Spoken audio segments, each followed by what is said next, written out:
Go live. And we are live. You got the link? Yep, got everything. As always, I'm a professional. Yeah.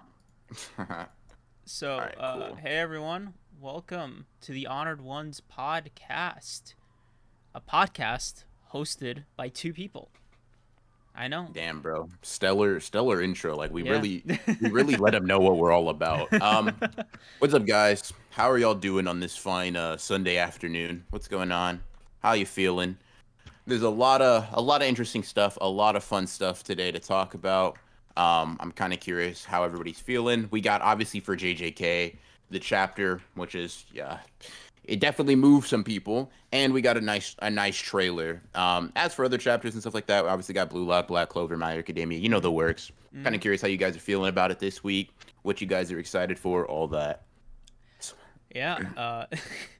Hans Legato, two people. Yeah. That is twice as many as one person. We are breaking Very new ground bro. here on the Honored Ones podcast. Now, speaking of Honored Ones, the JJK Season 2 trailer dropped today, which was a crazy coincidence. Or maybe not so crazy, right? Gege, I think, has done something similar. The first teaser dropped during a hiatus. So I think this is exciting stuff. Your reaction to it? For sure. Yeah, so I guess just jumping right into the trailer. I mean, I'm doubling down on my opinion that Jujutsu Kaisen Season 2, at least the hidden inventory arc from what we've seen, is going to look significantly better than JJK Season 1. I mean, stylistically, I just generally prefer the softer color palette. I prefer a lot of how what's the word I'm looking for? A lot of how this season seems to be presented, at least from the trailers.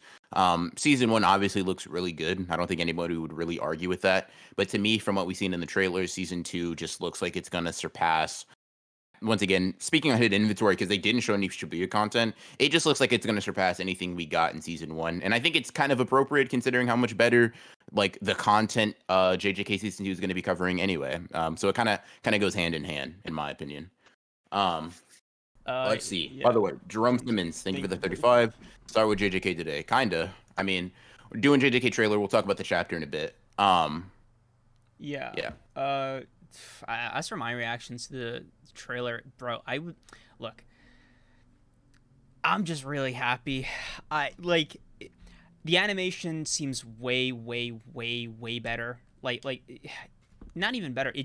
It looks better than it did the first time, and it already looked good the first time, if that makes sense, right? I think my favorite moment in the entire thing has got to be, without doubt, the inverted spear of heaven piercing the infinity.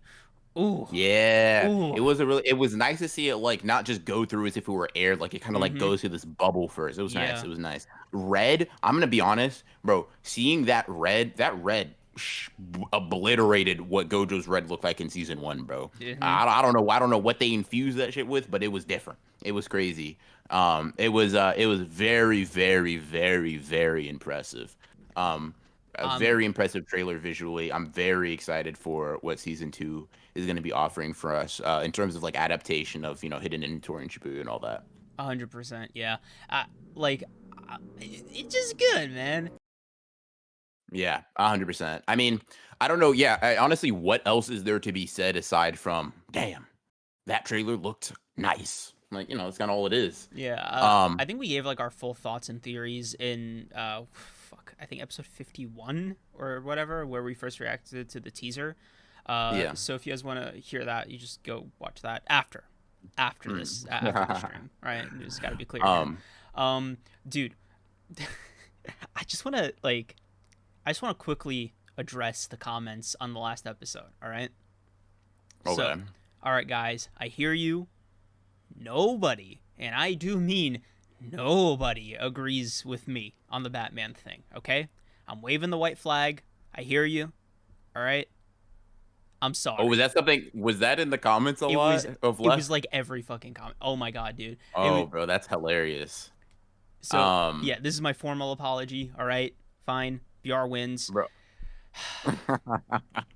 That's funny, bro. You got to tell me what some of the comments you remember were, because Bro, I never even look at the comments for the episodes, and I didn't even think to check to see what the general consensus on like our debate or our takes were. bro, he was Um, like, I think one that stood out to me the most was, this podcast was more painful than what Creams wanted to do to the fucking rogues or something.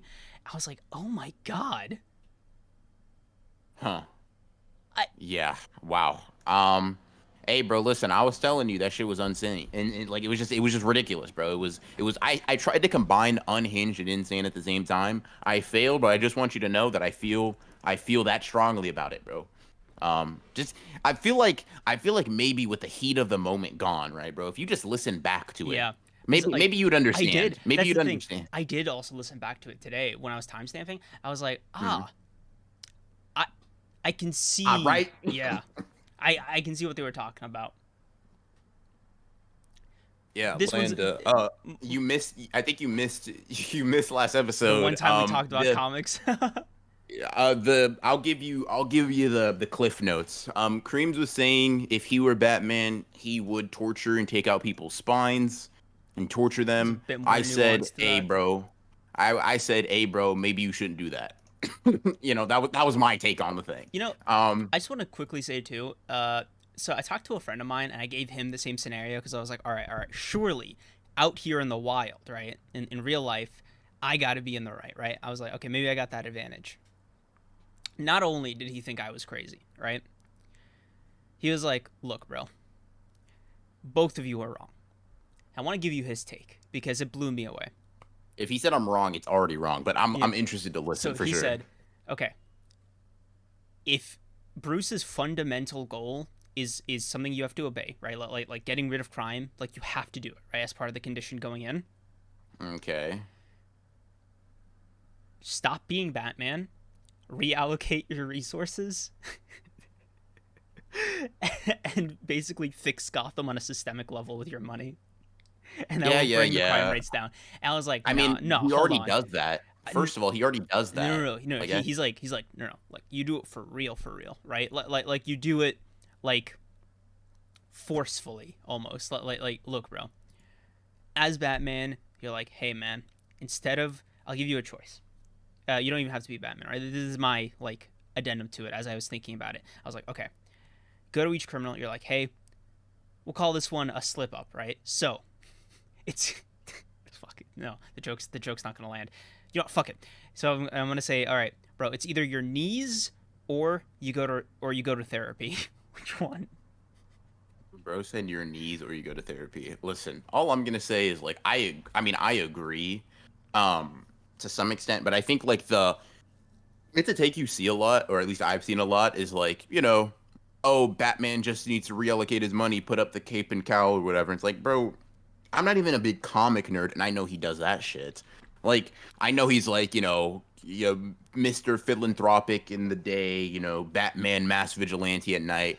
All I was really saying, bro, at the end of the day, is like committing war crimes at a mass rate is probably a no-no. Personally, you know what I mean? Look, Like, hot take, you know, crazy opinion, really throwing it out there. But I just personally don't feel like we should be removing, torturing, and like permanently maiming criminals.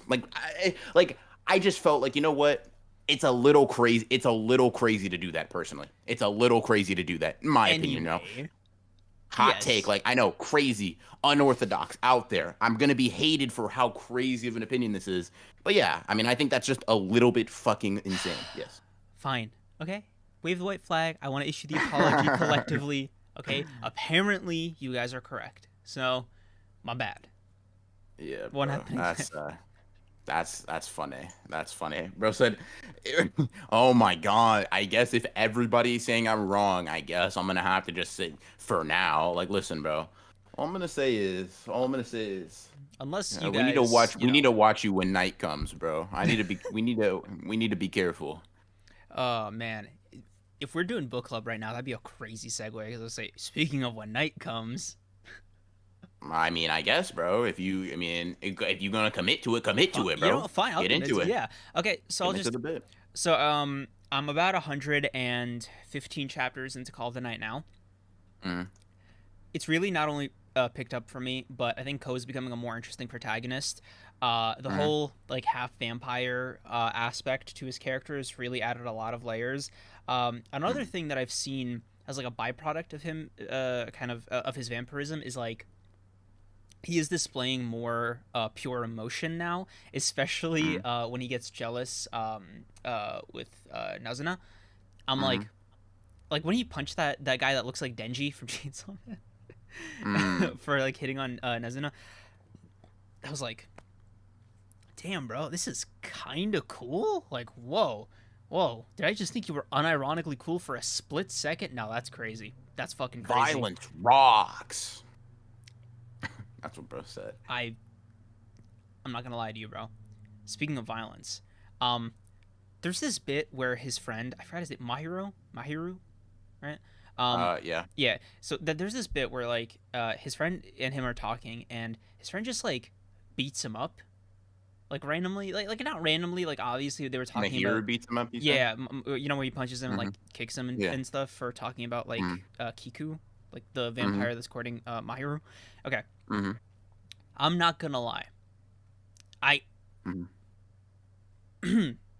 Like if I was Ko, right? I'd be like, look, bro. One, we'll call a slip up, but like if you're gonna commit to this, let's fucking commit. And I was like, and the way it kind of like ended was so unsatisfying. I was like, so you just walked away with that? Like we're just leaving that uncontested, huh? I was like bitter about it for like another chapter or two, and then when they were asking him what was wrong with him, like what was wrong with Ko, like what has him feeling down, he was like, oh yeah, I didn't like that he beat me up. I'm like, oh shit, oh what the fuck, is he just like me for real?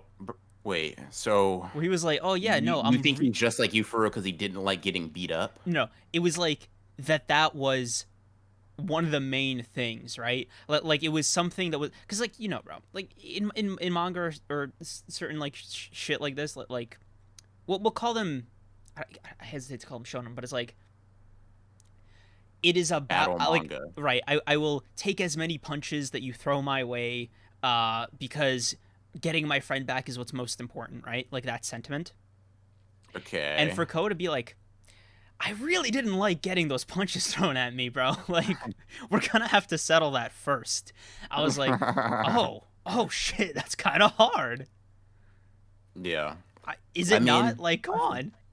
I mean, I guess so. It just feels such like I mean, it's cool. I remember reading it when he like picks him up by his face and he's like, all right, I'm about to get mine back. And I'm like, hey, bro, please do not remove his head from his shoulders. Like, you're going to regret that as soon as you do it. I completely forgot that he was like a vampire when he did that. I was like, kick his ass, bro. Like get like run it back. Yeah, bro you're insane. Because forgetting he's a vampire as he's holding his friend who is the same age and probably bigger than him just up one-handed.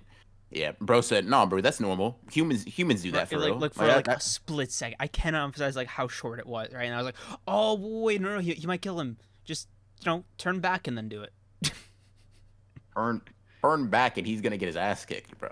he's got to do it while the vampire is on or commit, bro. It's like, bro, like punch back or something at least. Like you let him like a whole beat down in, bro.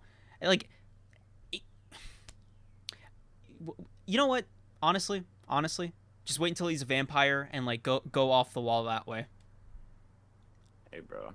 I think by that time it's a little bit of a problem. It kind of conflicts with everything else he wants, don't you think? Nah, I believe in him. Okay, yeah, you're insane. Also, Kami, thank you for the 5. I've been listening to the pod on Spotify while I work. Glad I can make it. I'm almost done with the second listen. Awesome. Sick. Wait, the second listen, like from bro, episode 1? To the whole podcast, yeah. Bro. I'm not sure, but that'd be kind of crazy. That would be kind of crazy. I gotta run the lore back. Bro, but yeah. I'm scared of somebody who's like, yeah, let me run up this Honored One's lore from episode 1.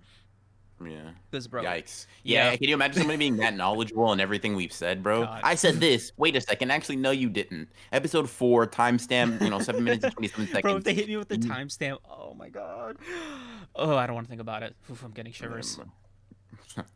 Yeah, Creams, if you're held accountable for everything you said, bro, yikes, you're done for. Jerome, thank you for the 35. Consider activating membership so we can support more. It is on the docket. It is something we have discussed. Definitely on the docket, on the agenda, to-do list, something like that, something to that effect. We're still trying to figure out like the logistics, but it's something we've been talking about. Yep. Anyway, yeah. As for the story, I'm really fucking with it. Like super heavy. Seeing kind of what Haru and Kiku, at least as far as I know, what their motivation is, to become human again. I was like, ooh, it's getting spicy here. It also kind of explains Kiku's motivations for why she does what she does. And seeing, by the way, the insanity that is Nazuna's weakness. Bro, that was wild. How'd she even, like, I was gonna say, how'd she even get there, right? But then when you realize that her mom was connected to Kiku, I'm like, okay, that's crazy, but I get it. That's wild, but it's there. Yeah. And yeah. Bro, I was like, I'm just really in love with all the characters. Like, they won me over. Hey, bro, what'd I say? Yeah, it feels like you with Oran almost. Like, I'm just like, you know what? I was a little hesitant, at first, but fuck, these goofballs, they wore me down. That's what I'm saying, bro. That's what I'm saying. I have had the opposite character arc with Breaking Bad. I am disliking these guys more and more as I get into it, bro. Let's get into it. Skylar finally got me, bro. Wait, what progress? IFT. What's your IFT, bro? Ooh, now you can. Oh, I think you can almost watch my video now. Okay, maybe you let me know when, but yeah, bro. Right, because the video's about that episode. I know it's about that episode, but I didn't. You said almost, so I imagine there's going to be more context you add on or whatever. Because I reflect on the end of the journey, by the end, and like how it relates. It's like a holistic thing, but it's primarily about the episode. But yeah, look at us. We're getting close. Yeah, bro. So did you just finish up IFT, or are you like? Yeah, I'm done. IFT is the last episode I watched. So that's episode 8. No, IFT is only episode 3 of season 3. Damn. IFT dude. is not super far in that. But yeah. I mean, bro, shit's it's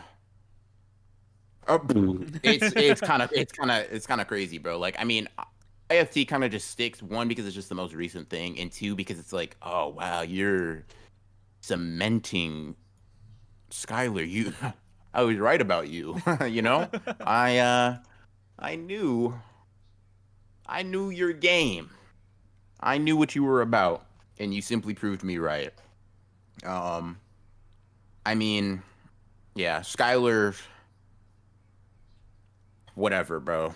Garbage. And it's crazy because it's like, bro, the counterpart is a drug-dealing murderer. Yes, that is never forget that.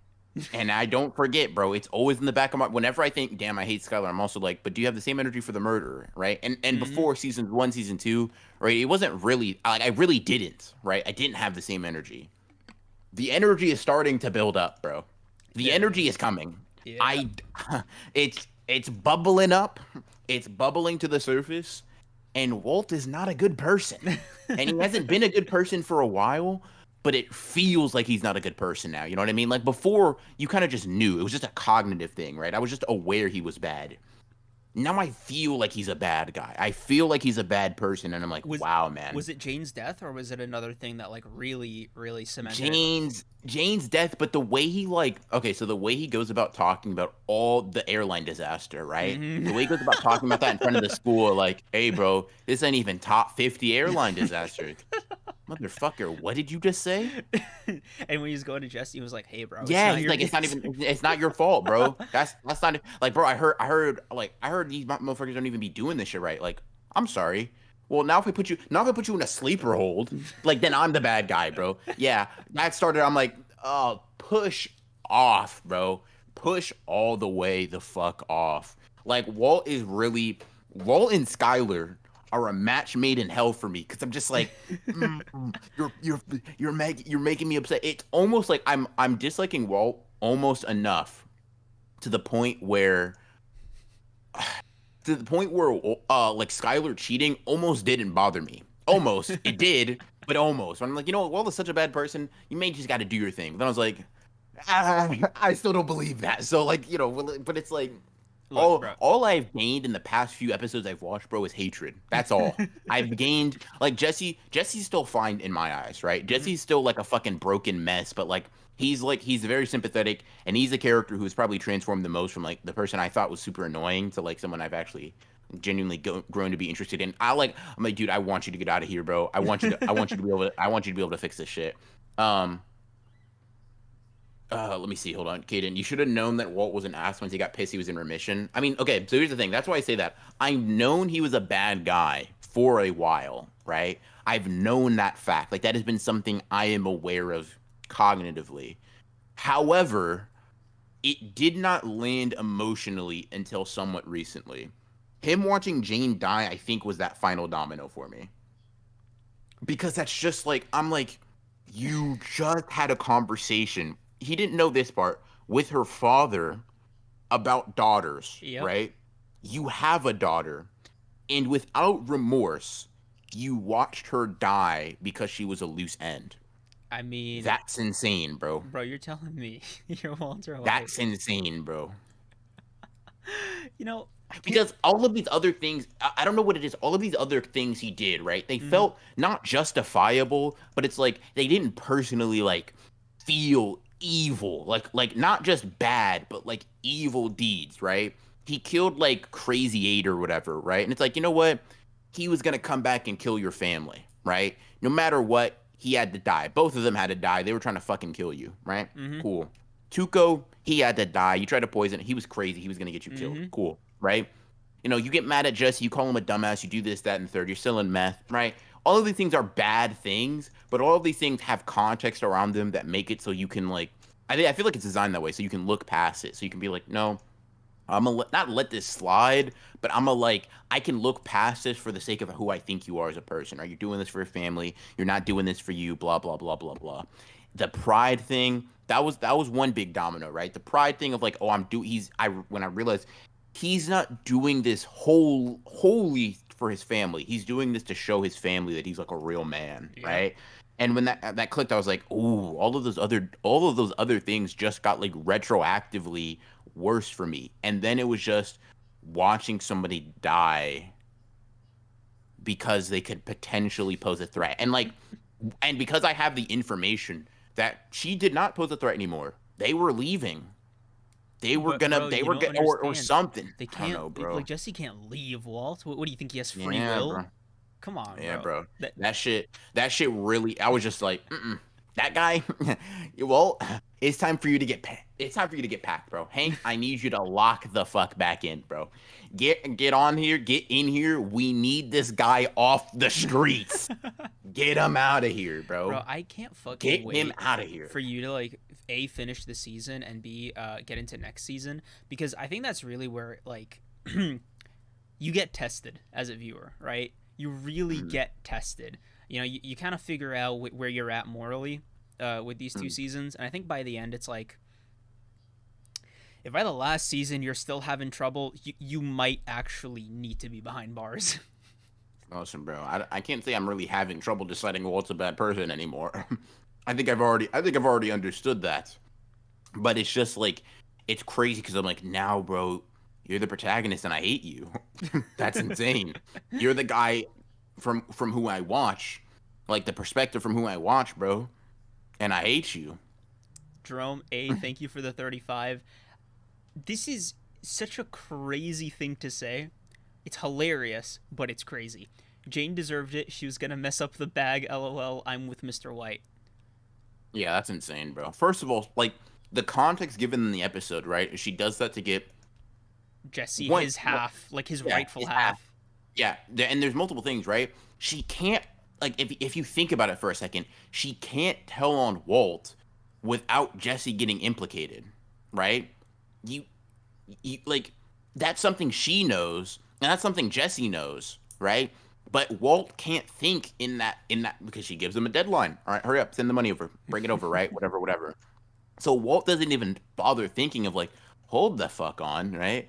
I don't have to worry about this because as soon as as soon as she rats, like she has to know that. And then we also know that Jesse and her were like had plans to leave, right? They had plans to leave it all, get clean, do all that, right? That was their whole thing.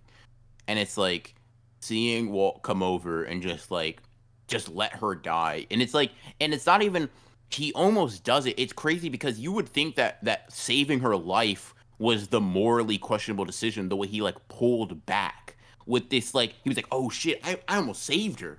I almost tried to help her. Like, that was the bad thing to do. Yeah, nah, bro. Fuck Walt. That guy is hell no, bro. Hell no. That shit's crazy. I'm very... Oh, dude, Jesse does not deserve half. He's a junkie. Here's the thing, bro. Are you Gus? Where's this coming from? Here's the thing, bro. Your personal opinion on what Jesse deserves doesn't matter, and the reason it doesn't matter is because him and Walt went in 50-50, right? Walt isn't Jesse's dad. He's not his legal guardian, right? He's some guy who decided to team up with Jesse for his know-how and experience, and they're 50-50 partners. He's like, right? Yeah, bro, I think you can make me a lot of drug money. You know? Yeah. Jesse deserves half of whatever Walt makes with him because that's their deal. If Walt decided he didn't want to work with him, he should have considered that before he made drugs with him, right? Hey, like, imagine if I'm like, no, bro, actually, Walt doesn't deserve his half because, like, Walt's a fucking dumbass who gets themselves, like, implicated a lot. And Jesse has to do a lot of dirty work. Like, that's so dumb. Like Walt cooks. Yeah. Jesse helps distribute, bro. Yeah, like... Yeah. And you know what's funny about Walt? Is the weird amount of pride he takes in cooking meth.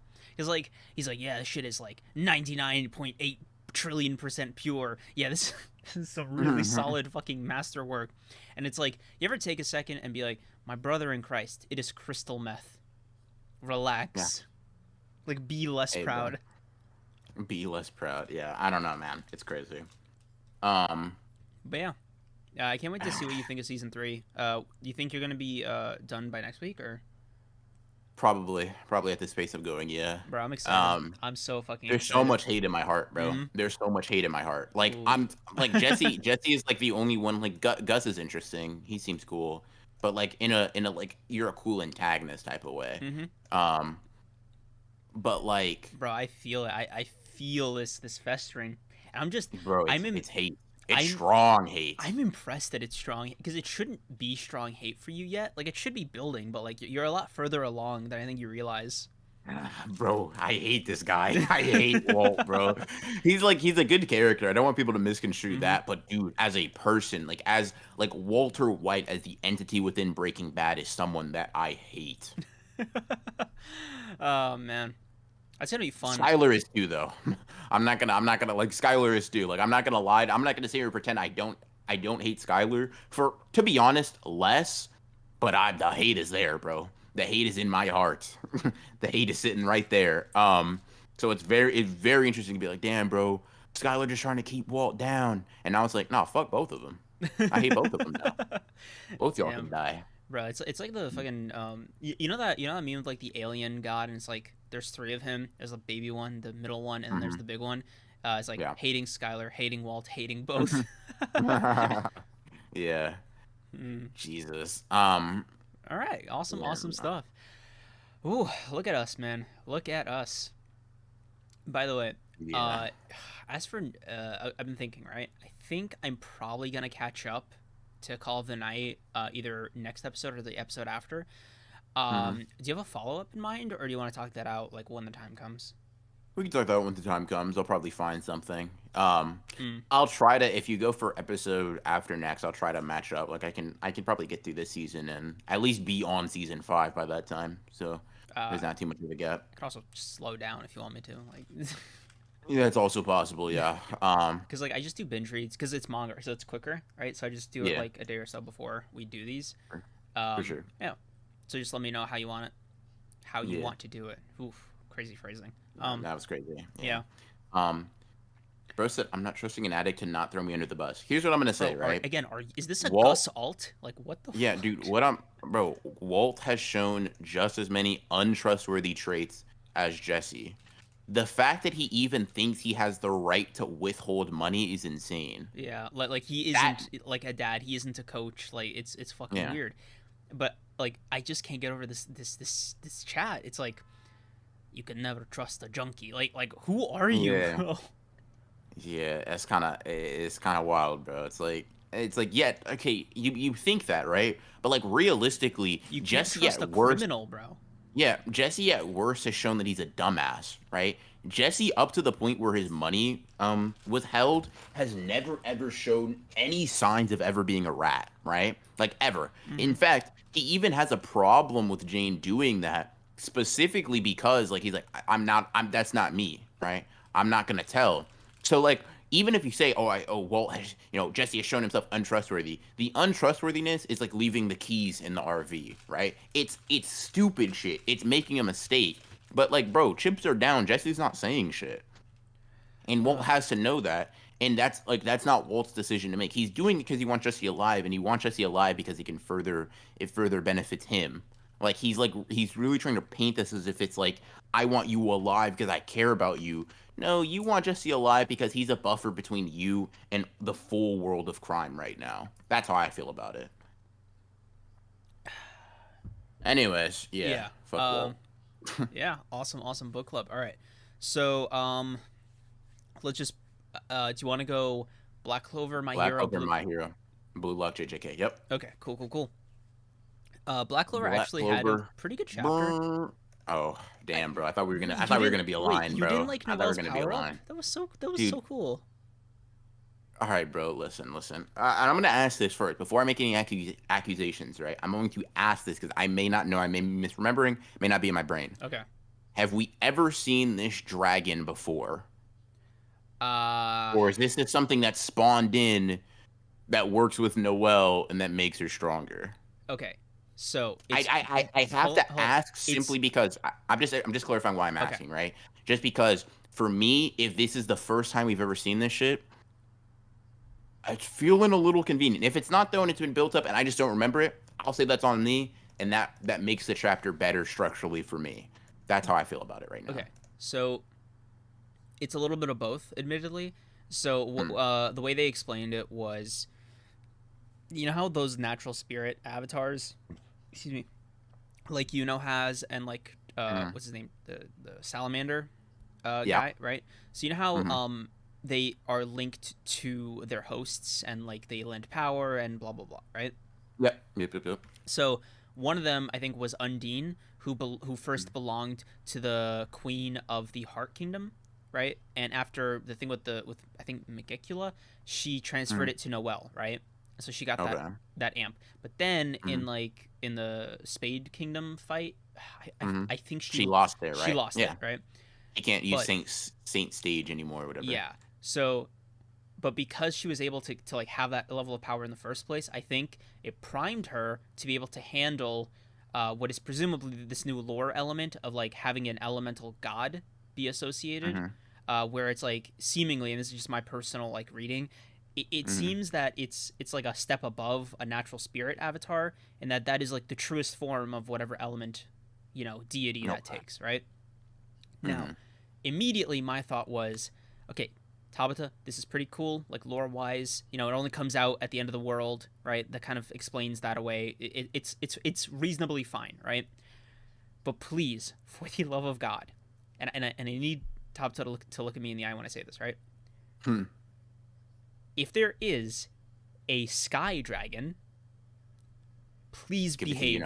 Please behave. Give it to bro. Give it to Give it to Oh my god. I need. You know what I need now that you said that? I need Lucius to almost kill to almost beat him, and then the god of the sky, Zeus himself, comes down from the heavens, gives him a fourth form of magic, and then he just boom one shots him. Asa's not even needed, bro.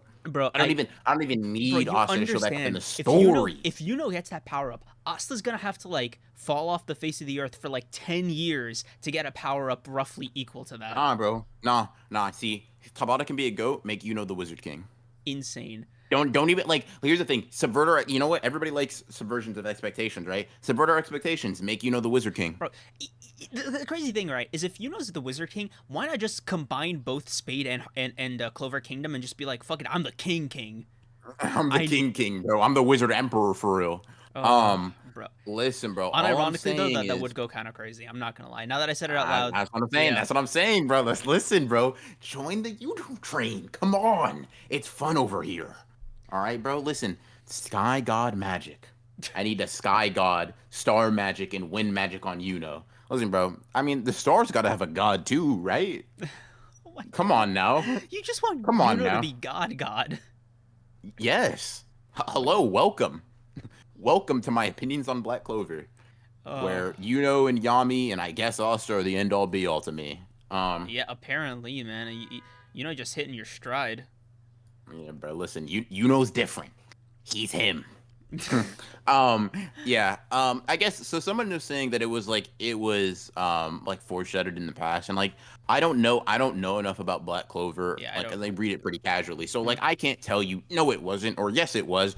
If it was, this is fine. If it wasn't, I don't care for this just because it's like, damn, bro. Oh, now it's explained these super powerful monsters that want hosts come out at the end of the world. Just in time, just where Noelle happens to be, so she can get the perfect power up to face her mom. I'm like, I mean, sure, I guess that's fine. You can do that, right? But you're not, it just doesn't look as good on you. You know what I mean? Impromptu, unforeshadowed power ups just don't work for everybody like they work for man. It's just different. It's just different. God, dude. Like, bro, listen, Yuno could have pulled this off, bro. Yuno could have had a dragon form, and I would have said, you know what? It ain't foreshadowed. I'll let him cook, bro. No one else in Black Clover got the sauce like that. It's not even against Noelle personally. It's just like not everybody's fucking it is what it is, man. Bro, I do want to say though, the mom, I forgot her name. Her opening the chapter with "This is as far as you go to Nozel" is insane. That was crazy, bro. I saw Noam say his Nozel stocks are finished. I'm like, bro, why did you buy those? Why did you buy those ever? What was the point? Where do you think those were gonna take you, bro? Anyways, let's see. The only guy that can blatantly have no development and doesn't deserve these power-ups, but I'll love it. Logic not needed if you know. I'm saying, bro. People are like, why do you like Hey, bro, why do you breathe air? Question. That's all it is. Like, bro, it's just simple. It's simple, bro. It just is what it is. Also, I love that the earnestness in the mom being like, to the other two children. You're so trash, but I hope, when you die, I'll bring you back and we can live together. She was like, oh yeah, there's so much more room for you to get stronger. And he was like, no, mom, you don't understand. I'm garbage. I did. Yeah, no, you don't understand. I did get stronger. Like, you thought I didn't train. You thought, like, hatred consumed my heart. No, I fixed that. Yeah. Yeah, this is my peak potential. He's like, oh, God, are you mine? Like, are you sure? Yeah. Yeah, no, that had to be a mistake, bro. Yeah. Oh, also, small little art thing. I think this is the reason the chapter is like as short as it is. The dragon in this one panel is so fucking raw. It's pretty cool. Like, honestly, it could have taken up the whole page. I wouldn't have complained. For sure. Yeah. It's pretty cool. How do you feel about the form? I feel the same way about this form as I feel about most of Noel's forms. Needlessly, yep. Mm-hmm. Yep. I'm like, bro, why does your dragon form need a boob window? Can we be honest? Like, what is listen, whatever, right? I'm just gonna, whatever. You know what I really it's fine. It's a fine form, I guess, whatever. It just kills me because, like, the lance that she has is meant to mimic, like a knight armor, almost. So it's like... And her mother did have like a full like knight's getup. Whatever. Let's not go there. Bro. Let's not even go there. And I'm just like, hey, bro, listen, you can do it, Tabata. You can draw whatever the hell you want. But I just gotta wonder, like, I feel like at some point rawness is sort of like sacrificed for it, bro. Like, I feel like Tabata's just like, no. The quota has to be leg showing, stomach showing, boob showing, bro. Like, no matter what, it has to happen. Like, the form be damned. The form be damned, bro. It don't matter. This is the criteria, and I need it to happen. Yep. Yeah, bro. I don't know. Overall, like, I'd say it's a solid 6 for me. 5 out of 10, bro. Yeah, It was yeah. all right, bro. I bet it would be. Sleeping Danger said move windows there for maximum movement. You an elite tier gaslighter, bro. Because the thing is, for a microsecond before I read your chat, I was like, oh, that makes. Wait a second, no, it doesn't. It really That you tricked me. Like, but yeah, like bro. Listen, that shit was whatever. Yeah, Yeah. not at all, bro. I'm just gonna move past it. It's whatever. It's not the worst thing in the world. I'm not like fucking offended by it, but it's just like, what are we doing, man? What's going on? So speaking of short chapters, Horikoshi came at us with a 15 chapter banger, dude. Yes, sir. Yes, sir. What I say? What I say? 15 I page. was gonna say Horikoshi. Todoroki to the rescue. Yes, sir. Like I said, he not letting them die. They got 5 wieners on their side, or weenies, or whatever he called them. Yeah. That was it's so funny to have that be like the banging line for the last page. We've got 5 weenies on our side. Like, bro. Also, what? A crazy funny detail that I just thought was sick the second I noticed it. Mm. So you know that airplane shape that they're in? Yeah. The ice airplane. That's an ice airplane. I was like, oh, where'd they get this bro. glider? I was like, oh, dude, that is so fucking raw. Yeah, bro. Yeah, bro. An ice airplane is kind of fucking sick, bro. That's just kind of cool as hell. That's just kind of cool as hell, Horikoshi. I'm gonna be real. That shit is actually fire. Okay, hold on. See if you need me a gas later. Nah. So BR, can you go to the bathroom real quick? Nah, bro. They're gonna try to get you to talk about One Piece YouTubers. I can't let that happen. You're primed for it. Nah, but yeah, but this chapter was cool. I mean, to me, it just feels like a continuation of last one. So there's not too much to say that I didn't already feel about it. Yeah, Todoroki's got to show his mom how it's done. You know, she's been in that room her entire life. He's like, yo, you don't know how cold you can go. Yeah, bro. Listen, I just I need let me get some peak, bro. Todoroki, can we get the you know what it was? Todoroki versus Dabi the first time, it was a fake out, bro. The fight was that short and ass on purpose. We're about to get the real Todoroki versus Dabi right now. Lock in. Let's go. Also insane that he said, "Oh, why couldn't it be like this sooner?" I was like, ooh, but you're burning everybody to death. Yeah, I mean, probably they just didn't want to. Yeah, right. Yeah, bro. Solid 7. Yeah, I liked it. Yeah, but like 7 out of 10, I think it's fair. It was a pretty good chapter. Now speaking of good chapters, Blue Lock dropped a good one. Peak, bro. Peak. I saw that ball come out of Kunigami's filthy foot, and I was like, oh yeah, this is a good chapter right here. Anyways, bro, this chapter was just every prediction I had coming true, bro. The Aiku Metavision called that shit. The fucking what else? Oh, Isagi. I called this a while ago when we got the first shot. I knew for a fact. Everybody was wondering, how does he do that? Nah, the lefty shot's ass compared to the right one. I knew it, and Aiku did too, because he's just like me for real. He's goated. He's different. But this chapter was stellar. I'm gonna tell you right now, 10 out of 10. This was perfect. Yeah. This was peak. I was gonna give it a 9. Bro, I just wanted to if there was a goal here, I think I would have given it a perfect 10.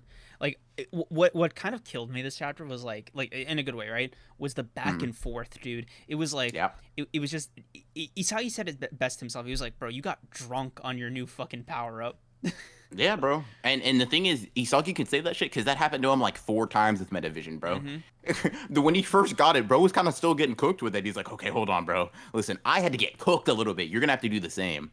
Bro, listen, the Raichi stocks, they're starting to show up, bro. Like, they haven't fully paid off yet, mind you, right? Yeah. The Raichi stocks I've invested in, bro, you were like, what's Raichi going to do? Listen, I was locked in from the beginning. The fact he got here, like, listen, Nico's Metavision is incomplete, sure, right? But still Metavision. Raichi fucking with Metavision, bro. Listen, I told you to lock in. I told you, bro. The stocks are only going up. Before I kept reading, right, and I saw this Raichi panel, I almost fainted. I was like, there's no way. There's no fucking way. There's no way Raichi has Metavision. Raichi different, bro. Nah, bro. Raichi came in, he just said pure stamina, pure physicality. Tessero said 9 out of 10, no Kaiser. Listen, bro. Tessero, I gotta give you props for just being an elite Kaiser glazer, bro. that is some like prime A1 glazing. You like amazing job, bro. You're consistent with it. Yeah, I gotta give you your props Ness for that. Couldn't do it better. Yeah, bro. You took Nessa's spot for it, bro. Nessa's jealous. just elite, a high level. Anyways, this chapter was really good. I like like Nico got it. Like Isagi was like, oh yeah, me and Nico see the same thing, but not really though. You know what I mean? Yeah, Raichi got there, then he got there, then yeah. yeah, so I think three things. One, this kind of shows Nico's inexperience with Metavision, how Isagi is able to exploit it, at least in the short term. I think this is a one and done situation. This is like the one time you could exploit this weakness. Number two, it kind of shows an inherent weakness of Metavision, albeit not one that's easily exploitable once you like get used to using it. And that is just they can only work with the information they see. So theoretically, right, if they move to different parts of your blind spot, the information can just suddenly come out of nowhere. Or if it's a case like Kunigami, then it could be a case of just like being unpredictable off rip. Yes, which is how Isagi, like you can't like their movements. And granted, when Kunigami has the ball, he's more predictable because the information is like the things he can do are limited by defenders and things of that nature, right? Yeah, and they're limited by specs. But off ball, he's a lot more unpredictable. I think one thing I thought that was really interesting, and it's a little detail that may pay off in the way I like to, it may not. I'm kind of fine either way. I like the just the quick acknowledgement that Kunigami could just score if he helped.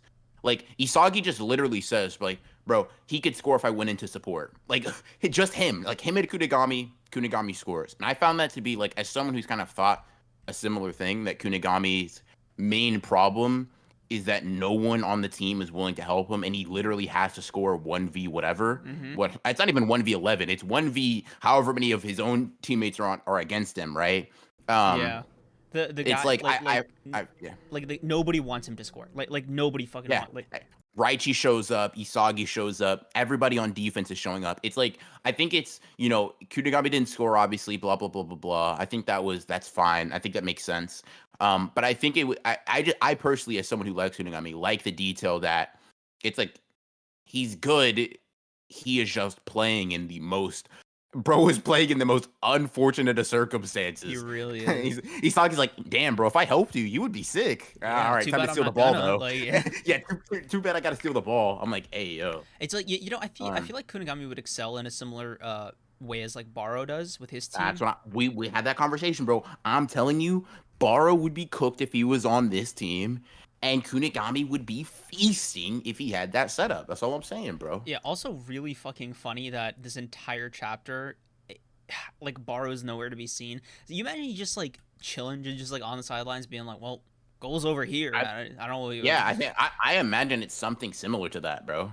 Really? I imagine it's something like he is only meant, like, except for, like, very last type of plays, but I can see him just literally waiting at the half line being like, yeah, no, I don't play defense. That's your guys' job. Stop him and then bring the ball back to me.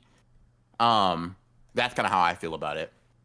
Overall, though, this chapter was, I mean, I fucking love Blue Lock. I've realized over time I'm just a Blue Lock, I'm just Glazer. It is what it is, bro. I've realized it. Every time I think about, like, I'm like, damn, bro, what do I have to say negatively about Blue Lock? Nothing? That's nuts. Bro, I'm so fucking proud of Aiku. I like jumped up for joy. As soon as Isagi said that we're the only three that have Metavision, I was like, oh yeah, so Aiku's gonna come in and catch him off guard. Got it. Thanks. Yep. The author has just implanted that information in my brain, right? Appreciate it. Isagi going to the left foot, I was like, no way he's about to get his second goal, bro. No way he's about to do that. And then Aiku said, no. Yeah, that kind of shitty bluff won't work on me. Huh? Yeah. I'm sorry? What'd you just say to my goat? Hold on. I wonder if Isagi's going to exploit like the new Metavision thing like he did with Nico on Aiku, or if Aiku just kind of wisened up from seeing it just happen. I think if he did.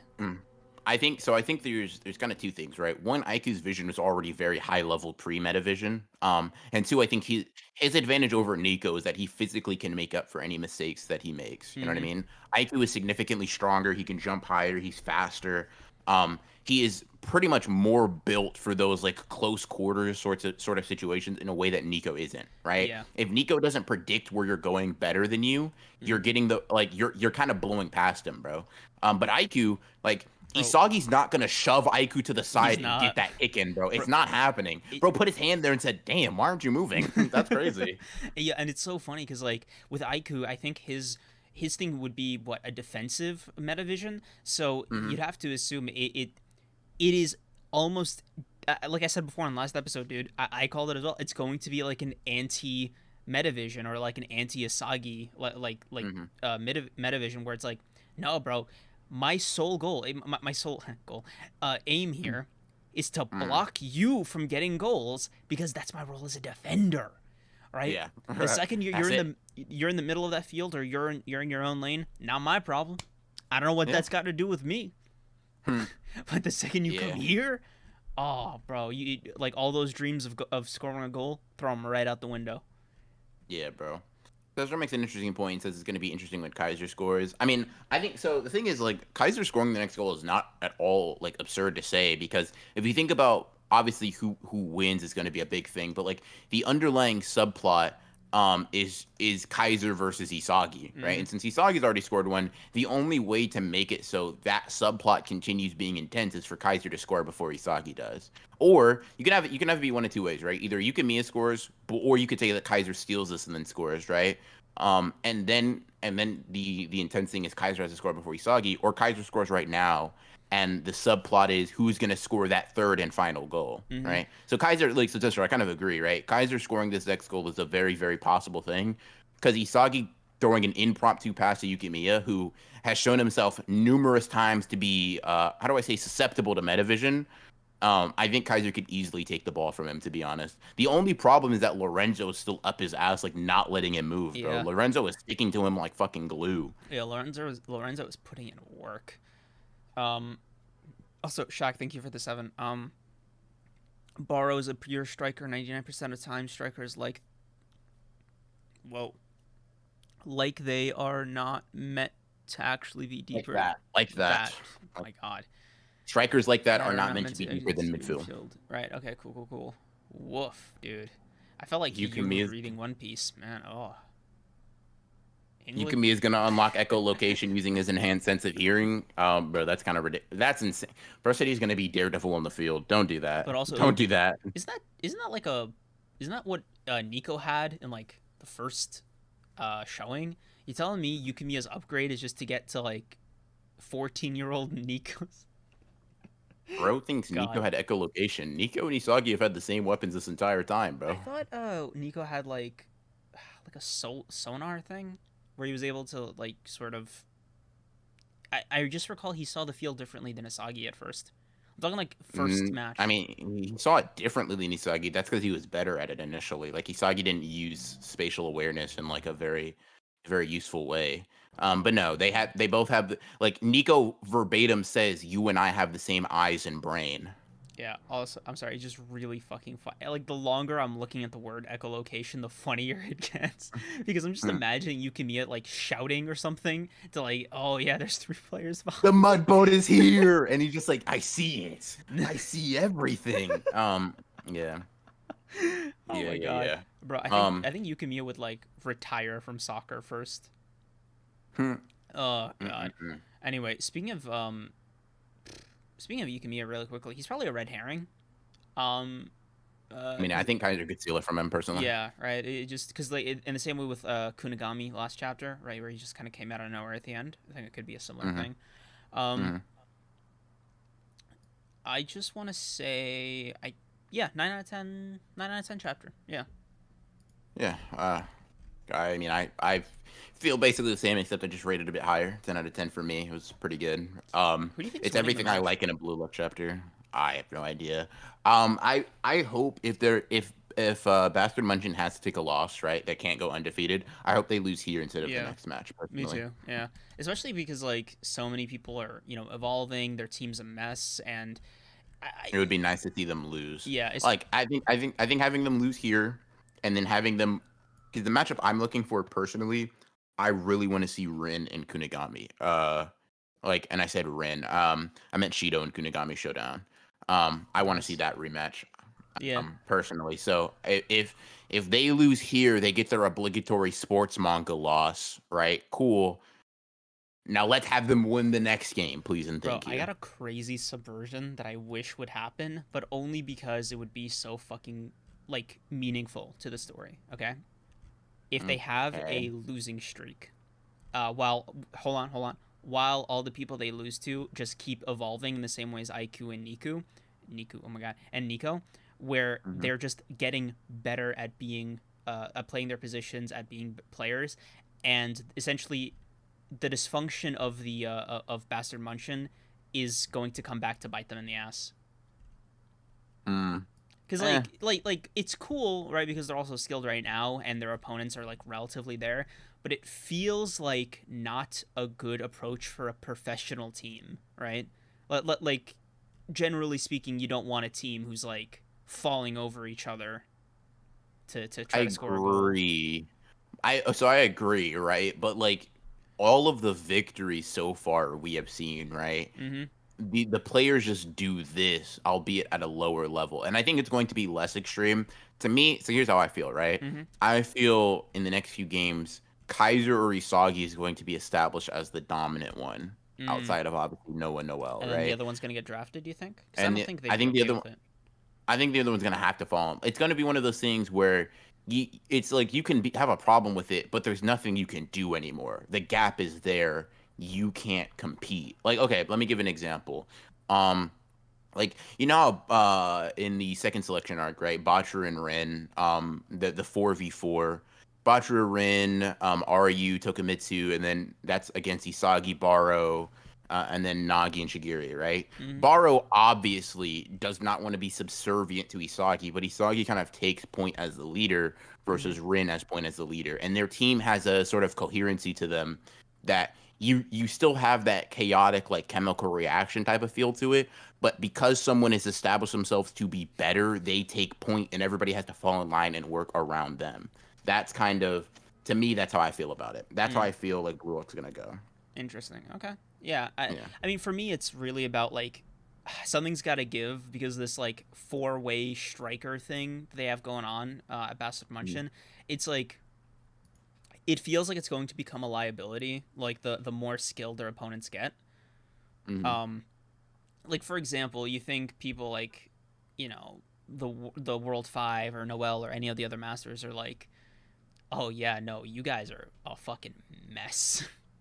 You know? I mean, potentially, but, like, the reason I hesitate to say that is just because, like, that mess, like, disrupts the way they play by nature. You know what I mean? It's like, for example, why Bar is so hard to play in, like, Canonica and Blue Lock. It's like because he's so fucking, he just does whatever, right? That it's like, I was gonna make an analogy to actually playing regular sports, but I realized who I was talking to, and I decided, you know what, that's not productive. I think just using Baro is the best example of, like, how he messes up like Rin or Isagi's, like, view of the field. I think that is just on a broader scale for that type of player. Okay. Yeah. I think either way we're kind of the same opinion that something's got to give relatively with Basterd Munchen. Okay, cool. So, man. Guess that just leaves us with JJK, right? That leaves us with JJK. Ooh, what a chapter, bro. What is a chapter. Certainly a chapter. Look. It was good. Yeah, it was good. Where do I begin here? I'll say something. I'll begin somewhere real quick. Okay, yeah. You remember, just, and this is kind of a shout out, props, whatever you want to call it. Just real quick, because this was so trippy to me. I had to ask it if she was in contact with Gege. But do you remember when we were on the higher up stream with Noah, and we were going through those theories, right? And Liv submitted hers, and she mentioned Utahime amping curse techniques. Oh my god! Or, like, not amping curse, but amping somebody to fight, right? And when I read this chapter, I was just talking to her, and I was like, "What the hell did you do?" Yeah. Because the crazy thing is, when she sent this, Utahime had not been in the manga, if I can recall, since, like, Shibuya. So this was like out of left field. Nobody could have seen this coming. Whatever. Like, it was crazy, bro. It was nuts. And I'm telling you, I was impressed, but I was also low-key heated. Because my agendas have not, how should I say, borne fruit as quickly as that one did. But I think that kind of speaks a little bit to sort of role players making an impact here. But I just wanted to give props to Liv for that. The Kogane, as you're going to see here in chat. That shit blew my mind. And all I'm going to say is, Gege, I expect the same treatment for me and my agendas moving forward. That is all. Okay, we can start with Utahime's ability. So what I think got me more than her ability was the explanation behind what she's doing. Mhm. And it's something I've always kind of noticed like in my periphery, but I've never really like touched upon until it was just said by Gege in this chapter. Cursed energy or jujutsu, whatever they call it, right? Has Mhm. is a exercise in subtraction by nature, right? Mhm. They do they try to optimize the most amount of damage or the most result for the least effort, right? And finding the Mhm. balance between these two things. And Mhm. so conversations we've had about Gojo using his domain with one hand, right, to like release it, um, and conversations about Hikari not being able to use the hand sign after Kashima blows up his arm to like prevent the domain being opened and all this stuff. It really makes me wonder, right? Or I guess it kind of made me wonder prior to this chapter. It's like, what happens if they double up, right? Like what happens if they say the full incantation, right? Like, and you know that you get an amp by divulging your curse technique and its power and efficiency and all that. So I was like, Mhm. it, it was a passive thing, but to get it like addressed by Mhm. Utahime, it was like, whoa, what happens if you do extra? Yeah. I mean, Urahime, like song, dance, fucking Music, saying the yeah. whole incantation, the ritual, She was like putting on a concert. yeah. I mean, it was just actually a ritual for abilities, which I found to be pretty cool. And when you put it like that, I definitely think it kind of makes sense. It makes sense for me. I liked so more so than just Urahime, I liked more role playing type characters. Mm-hmm. Playing a Best, role. bro. EGG having a barrier Peak that like support. yeah, bro. Like EGG having a barrier that partially contributed to Sukuna getting done dirty, like the way he was. Obviously Gakuganji, the music contributed to that, adding to the potency of Gojo, and then the like 200% on Pepper. All of that was cool. I definitely like those aspects of this. I like those aspects of this chapter for sure. Um, it kind of to me it makes me confident that my more overarching idea that Gojo's ideas at least will survive.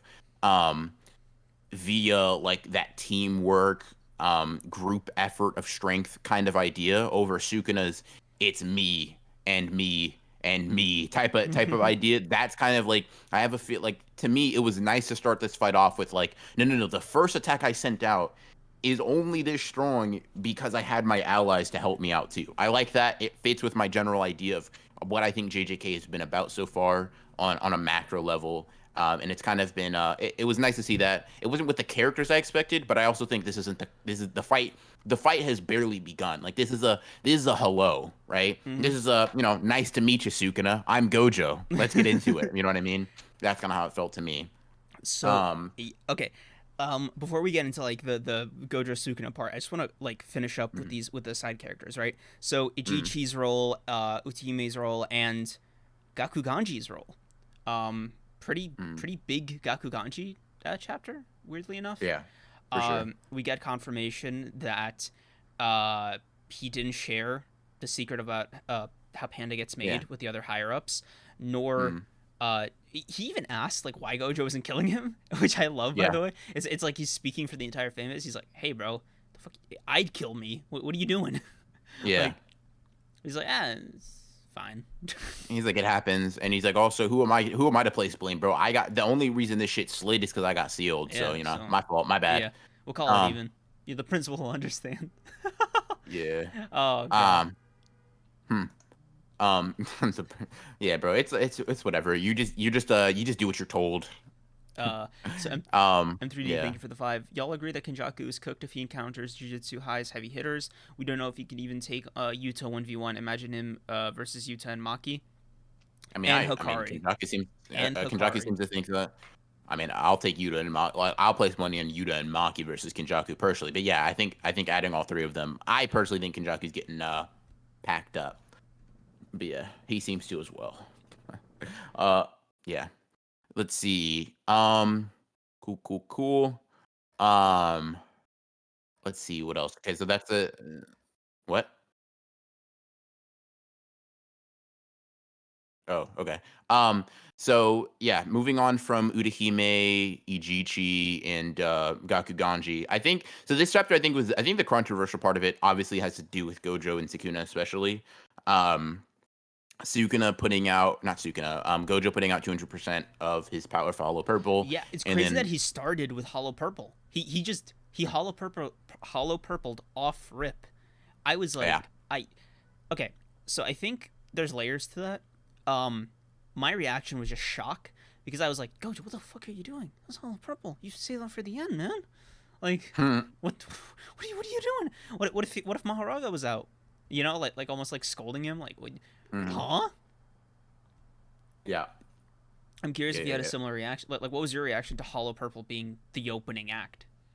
So I'll just go through my stages of like understanding or Okay, like how okay. I felt about the chapter. Mm-hmm. Right. Initially, when I read it, I was thinking when Sukuna came out and only his arm was destroyed, I was like, Gojo might be finished. I like that was I will admit, right? My opinion has drastically changed since then, but my knee jerk reaction was, how the fuck are you still alive? How Right, are you breathing? with just an But arm. Like his clothes yeah, were fine. yeah. But my opinion sort of changed over like multiple days, kind of thinking, talking to Liv, seeing Twitter discourse, all that. I was kind of like mulling it over in my mind, right? Mm-hmm. And the conclusion I've sort of come to after a little bit of thought is if Gojo wanted, okay, I'll put it like this: if Gojo expected Sukuna to die to that, he would have much more of an issue with Sukuna coming out like that, right? Mm-hmm. To me, the whole intention of Gojo here was to show Sukuna that like, bro, you're fighting me, right? You're like, listen, I'm the guy on the throne, right? You're the guy who wants that throne back, all right? Like as he said, you're the The challenger challenger here. here, Raw right? line, by the He's way. yeah, very cool. I think he's making it clear to Sukuna that like I don't have anything to prove, right? I'm the guy Kenjaku has to seal in order for all of this to happen, right? You're a fucking has been from the Heian era. Show me something. Show me something. If you want me to really take you seriously, show me something, right? And you know, I've seen a lot of people saying like Sukuna tanked it, blah blah blah. I Y'all don't know what the word tank means. I think it was Personally, I probably gotta binding say, vow. Just wow, I mean, M3D, crazy timing. Thank you for that too, by the way. Yeah, I think I think it was a binding vow, like what yeah, Hikari did. Yeah, I personally, oh, to like survive the rest, yeah, it's definitely possible if he did that. because like he has reverse Um, curse technique. You know, why wouldn't he? yeah, I could see that, or I could see him like dodging at the last minute. Like hence like why one hand's burned or whatever, and the Mm. rest of him is rather unscathed. Like Mm. he's like, because even if you say binding vow, right? Would he include his would he include his clothes? Like, no, keep my clothes safe too, bro. This turtleneck fire. But so I kind of think it was like he blocks it, his hands obliterated, and he's like, what the hell is this? And then just dips. Um, and question I haven't seen that many people ask is Arame dead? Did she die? Or did they die? Or like wait, like because that mass void just kind of just got there Yeah, real quick, it. and then I'm if not that gonna did that lie. to Sukuna, It would shit. be fucking jokes if she did, or B, if Sukuna actually protected her, because it feels like why would Sukuna do that? You know what I mean? Like, bro, this is the fight. This is the fight. You don't have to play bodyguard anymore. This is it. You're on like your life's in You're danger. the challenger, Yeah. bro. Yeah, your life's in danger. You better lock the hell in, or you're gonna get obliterated. I will also say getting in a hollow purple, right from the jump, when Sukuna is not likely to have the Mahoraga wheel over his Hmm. head. I feel like that's kind of Like retroactively, as you were saying that. It's felt like it's kind of smart, like personally, if it works, it to get works, that right? in. Right. Yeah. To get that in, it's like, okay, yeah, do that damage All for right. heal yourself, bum. All right, let's go. It's Let's get look, into it bro, now. I get it. It's high risk, high reward, right? But there's like a couple issues. Like, just hear me out, right? It's not necessarily the Maharaga one in a vacuum, like sure, right? But it's Hmm. also that, assuming Sukuna survives it, which he did, right? He Hmm. has reverse curse technique and enough cursed energy in spades to just and the deer for it to not be a problem, and Hmm. you like he's going to look out for a weaker version of that. You know what I mean? Like So he I he personally, might not know about the 200%, but like when he sees the 100% ones coming at him, he's gonna be like, oh, these are weaker. yeah. For sure. I personally don't think Sukuna like I think if Okay, so I guess this is kind of an interesting comment from Tessero. Like, I'm finding it hard to place any trust in reasoning that to say he dodges it right now. I cannot logic that at all. So I'll put it like this, right? Just you if you have like these three scenarios, right? What is more realistic? Sukuna has more durability on the rest of his body than he does on like specifically one arm. So like one arm was destroyed, but he just absolutely tanked the rest like a Chad, right? He made a binding vow, sacrificed one arm to save the rest of his body, right? Something we've seen Hikari do, something we've seen binding vows being employed like that. Or he realized that he was going to die if he got hit by the rest of it and dodged, right? To me, 2 out of 3 of those make a lot more sense than, oh, Sukuna, like, his right arm is significantly weaker than his left arm and the rest of his body, so he just tanked it all. It's like that doesn't really make sense to me. Also, 3 inches long. Oh wait, shit. Did we? Sorry. Oh, okay. 3 inches long. Thank you for the 5. If they cover all of Shibuya in season 2, is there enough right now for season 3? If not, where are they gonna leave off? Yeah, there is more than enough. Yeah, I think there's more than enough. Our full thoughts, like I said, are in I think episode 51. Yeah. I gotta double check on the numbering. You know, it's the one with Gojo in the thumbnail from the anime, like that one. Also, so sorry for missing your super chat. Thank you for the 2 again. Qualified 10 cents and gets you. Thank you for the 5. I love this chapter. I thought today was Saturday, and once I realized I read it, I really like Sukuna. I read it. I really like it. Sukuna was off his rocker. I like seeing Sukuna shock. Yeah, for sure. Yep. Sukuna was kind of like, you damn brat, bro. You punk. Bro, seeing Sukuna shaken for the first time in the manga was wild. Okay, sure, you can argue Mahoraga's first hit might have been like the first time, but no, or the second hit, right? But this one was like whoa. This one was a both hands like excursion. I was like, let's go. Yeah, you can't sit down for this one, bro. Yeah. For sure. Let's see. You first. Thank you for the 5. Considering Gojo started with 200% H, is Gojo planning on killing Sukuna and Megami's body? He might not know about the student's plan to save him. I keep saying this. Like, I feel like people ignore how a character reacts to something. If Gojo was stressed, right, that 200% of his power could not end Sukuna, right? Like, if I'll say it like this, if Gojo planned to kill Sukuna with that, do you not think that he would be a little bit more shaken by the guy coming out with one arm gone? Like, it just doesn't make sense how you put, like, imagine, right? Gojo's goal is to just, you know, fuck saving Megami. I'm gonna kill him, right? I'm gonna make sure Sukuna goes in this one shot. 20 fingers right now, you're gone, you're finished, you're done, right? And he comes out and he's like, you're the challenger? That's just not happening, bro. Yeah. Respectfully, when Gojo gets flustered, right? When something really out of the possibilities, like, really hits him, he gets flustered. We've seen it. Like, even adult Gojo, it happens to him in Shibuya, bro. When shit surprises him, Gojo's able to control his emotions pretty well. But, like, something as crazy as putting everything he has into killing somebody and then they survive would shock him. Like, and we would see that because we've seen that several times in the story, even as an adult. Right? So the fact that he came out of there, saw Sukuna with one arm, and was like, get it now? You know, I just need to make sure. Let me set you straight. You're the challenger. You're fighting me. This is for you. I'm giving you a chance to prove yourself right now, Sukuna. Take it. You just don't do that if you were expecting that to finish Sukuna off. It just doesn't happen. Sukuna is definitely going to respond. And I think, so here's my prediction, right? For the next few weeks, for however long Gojo vs. Sukuna goes on, we're going to be getting, like, we're just going to be getting the Sukuna and Gojo agendas thrown back and forth. Sukuna's going to do some good shit. He's going to get Gojo down. He's going to, like, injure him. He's going to do whatever. Oh, my God. Sukuna's washing. I told y'all Gojo was taking an L. I told y'all he was losing, whatever. Gojo's going to get up. Gojo's going to get up. He's going to be like, oh, fucking red, blue, whatever, you know, polka dots, whatever you think he's going to do, right? Yeah. Sukuna's going to be damaged. That's going to be the end of the chapter. Bro, I told you fucking Gojo was going to beat him. Sukuna's a fraud. He's like, it's just going to cycle, right? So here's the thing. Let's look at what we have. The fight is going to be high diff, right? If you think it is not just going to be high diff. One of them is going to be, I feel like, nearly dead by the end, right? Or both. If you think that, or both. Yeah. If you think that Sukuna or Gojo is coming out of here chilling, you're insane, bro. It's just not happening. Like we said it last episode, so like we just reiterate it, right? A win, like a clean win for either of them, is narratively impossible. Like you just can't do it, right?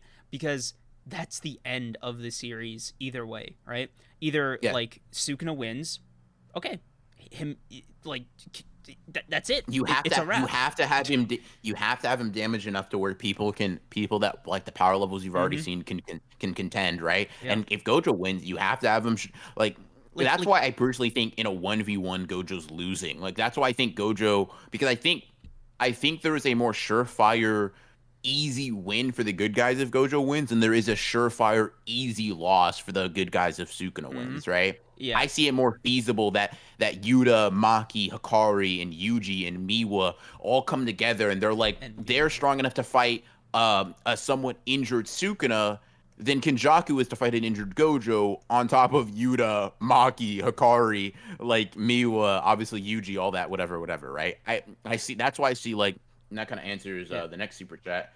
Marco's MC, thank you for the 5. Who's winning, Sukuna or Gojo? Final prediction. 1v1 Gojo. I think, well, I've said this before. I think Sukuna's or Gojo's purpose, his ideals, his philosophy will win in the end. That's my answer. My answer is it's sort of similar, but it's different. I think it's like, as for the nature of the fight, it's probably going to be a draw in which they take each other out, because then you're kind of like, maybe I'm skewing more towards Gojo dying, just so, you know, you leave room for Megumi to come back, or for Yuji to like run his ones with Sukuna at some point, or for Kashimo, whatever you want to say, right? Sukuna has more unfinished business than Gojo in that regard, but the problem, right? The fundamental problem is that neither of them, look, how do I explain this without like sounding like a meat muncher, bro? Gojo is like too good to be the one that won, if that makes sense, right? Like, if Gojo wins, right, whether cleanly or like brutally, if he wins cleanly, right, that's just a wrap, right? Kenjaku dies, you know, curtains, right? Manga over, we're good, guys. Happy ending. It's like, if Gojo's the one who wins, right, Sukuna's dead or defeated or whatever, and he's still alive, then it's like, oh, great, now Gojo doesn't even have to be there, right? Now Kenjaku can fight 7 people who want smoke with him at the same time, right? Like, all their attention can be on him. That would make for a crazy fight, don't get me wrong. It'd be funny to see Kenjaku get washed like that, but, yeah, right? I don't think that's necessarily where Gege's hitting, right? Because, like, the auxiliary characters are also going to be overboard as part of, like, we'll call them, like, part of the respective fighters' arsenal, right? Their team. Sukuna's got Kenjaku and Urahime, right? Urahime is crazy, my god. Bro. Oh my god. Urahime, right? Okay, because like I was thinking Utahime, whatever. It's Urahime, right? And that's it. Like, he's gonna have to make those work. So I do think some kind of draw needs to be reached for them to just be on like sort of equal footing. I kind of get you. I don't think Urahime actually got off screen, bro. I don't think. Who will die first, Sukuna or Kenjaku? That's actually a pretty good question. Assuming both of them die, right? Well, that's a pretty good, like, that one is one because it just depends on who you think. Like, do you think probably Kenjaku? Probably Kenjaku. I can see less narrative bullshit tied up with Kenjaku, I think. Personally, I think. Because like Yuji doesn't have as much of a connection to Kenjaku as an antagonist as he does to Sukuna. True. So I get the feeling that, like, if you're looking at it from protagonist versus antagonist, right, it's kind of where the heat of the conflict lies, right? Who's gonna be the last one? It's probably gonna be the one the protagonist has more beef with, right? Yeah. And that's Sukuna, hands down. Like, Kenjaku, yeah, you're his mother, blah blah blah, whatever. Sukuna has made his life a living hell. Yeah. Seems like Yuki had more beef with Kenjaku than anyone. Like, yeah, could have been a great time to really flesh out those philosophies, but actually, yeah, I'm sorry, my fault. Actually, you know what's crazy? Unironically, Gojo probably has the most beef with Kenjaku, for the ceiling and the Geto's body, right? Yeah. But like, he's unfortunately so preoccupied with dealing with Sukuna that he can't exercise that. Yeah. Unless he's like, you know what, Sukuna, you're weak enough now. Okay, just thought of a crazy fucking outcome. All right.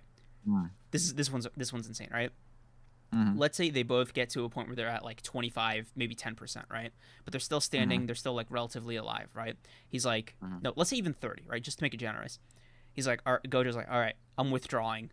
right? And then he tags in the other 3, and he's Oh, like, "Y'all can handle 3%." finish it. Yep. Finish it for me. He's like, "I gotta mourn Suguru's body," and he just teleports. I gotta mourn it. Yeah, he's just like, all right. Later.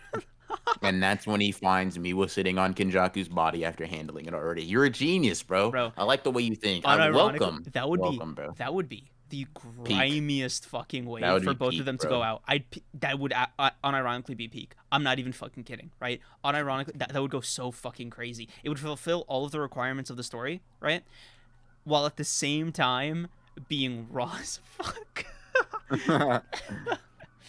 30% of Sukuna still slaps everyone. Listen, bro. I don't know if I'm putting money on 30% of Sukuna slapping Yuta, Maki, Hikari, Kashimo, bro. I don't know. Personally, I'm just not doing it.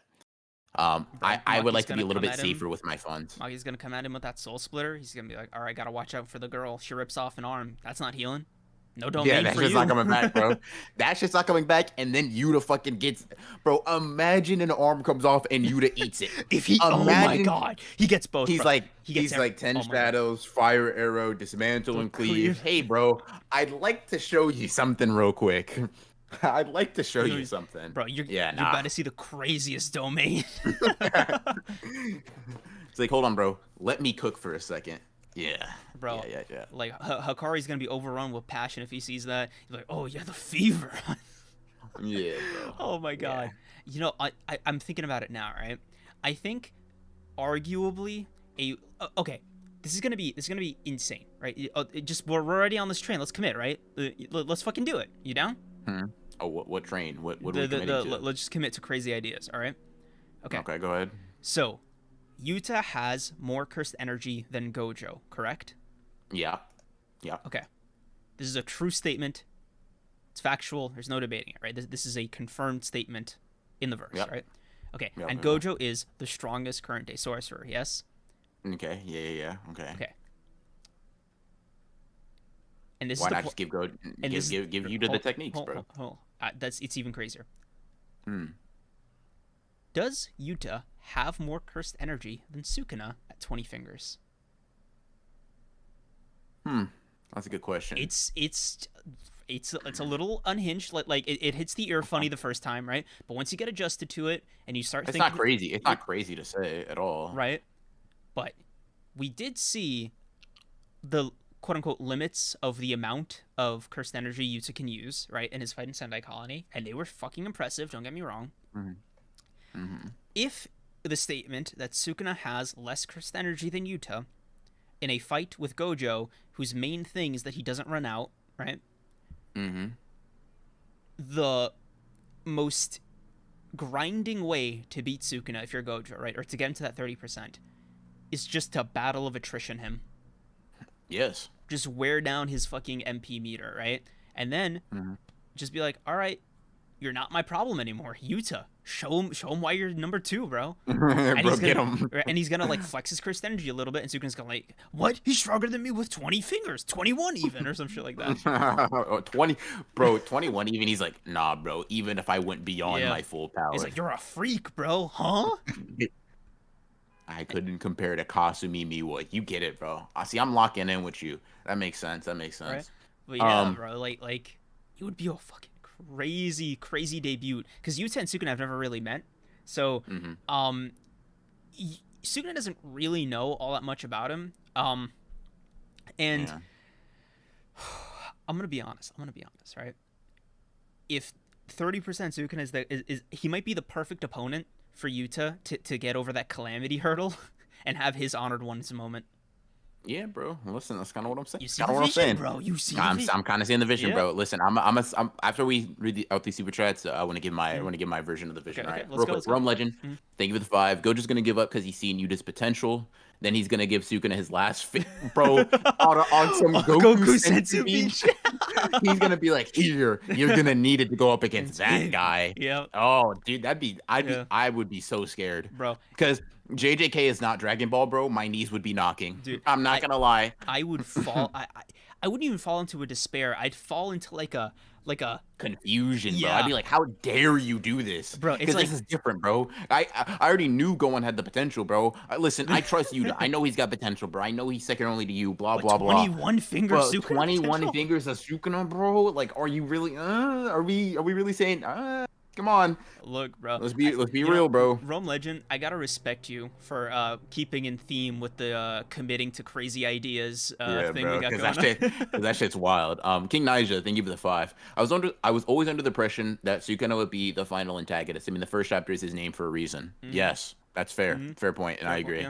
yeah. Okay, bro. Now I've talked to you about this, so this is more like Chad is getting you introduced to it, right? Yeah, I'm ready. So here's what I'm saying, bro. Right? We know that Kenjaku is out headhunting specifically because he knows that the heavy hitters, like, he can't really move freely with them out there, right? He doesn't want smoke with Yuta, Maki, and Hikari, right? Yep. Cool.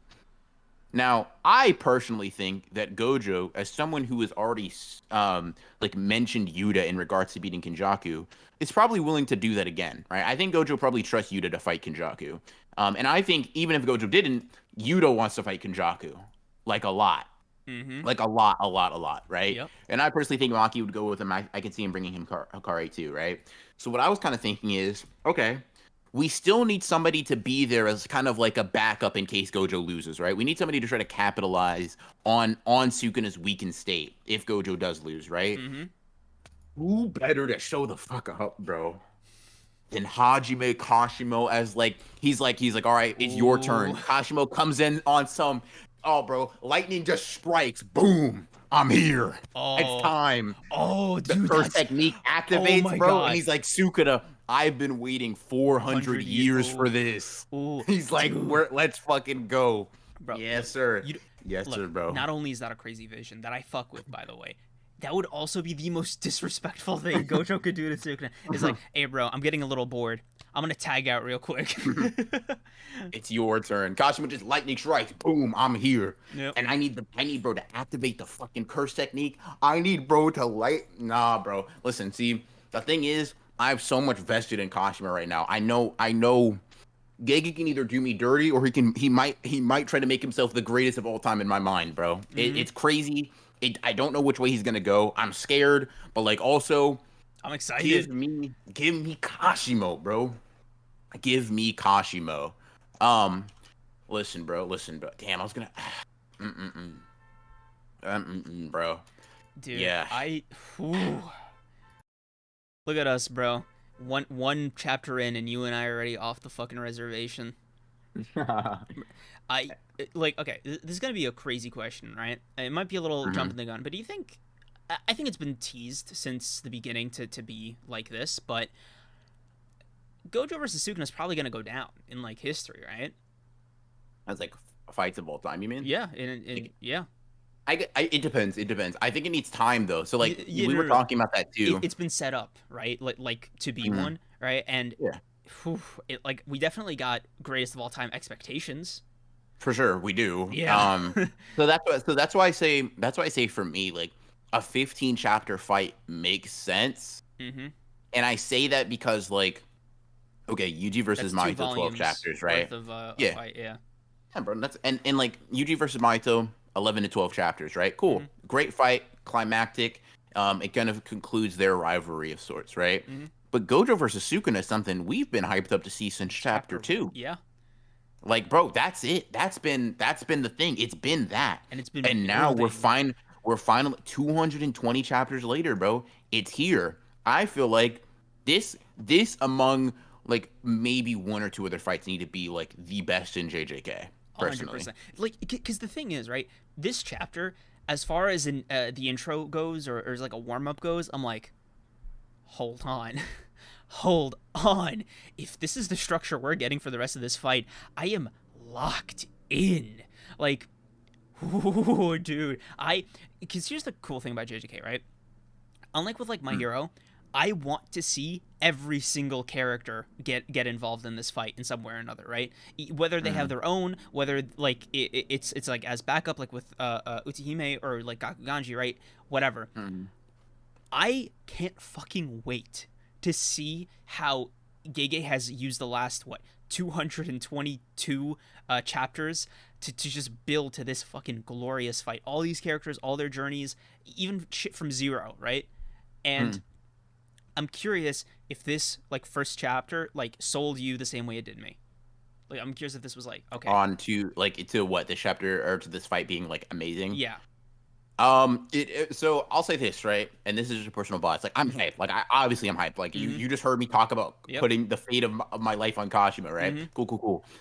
I need Gege to show me some classic throwing hands at the like special grade level.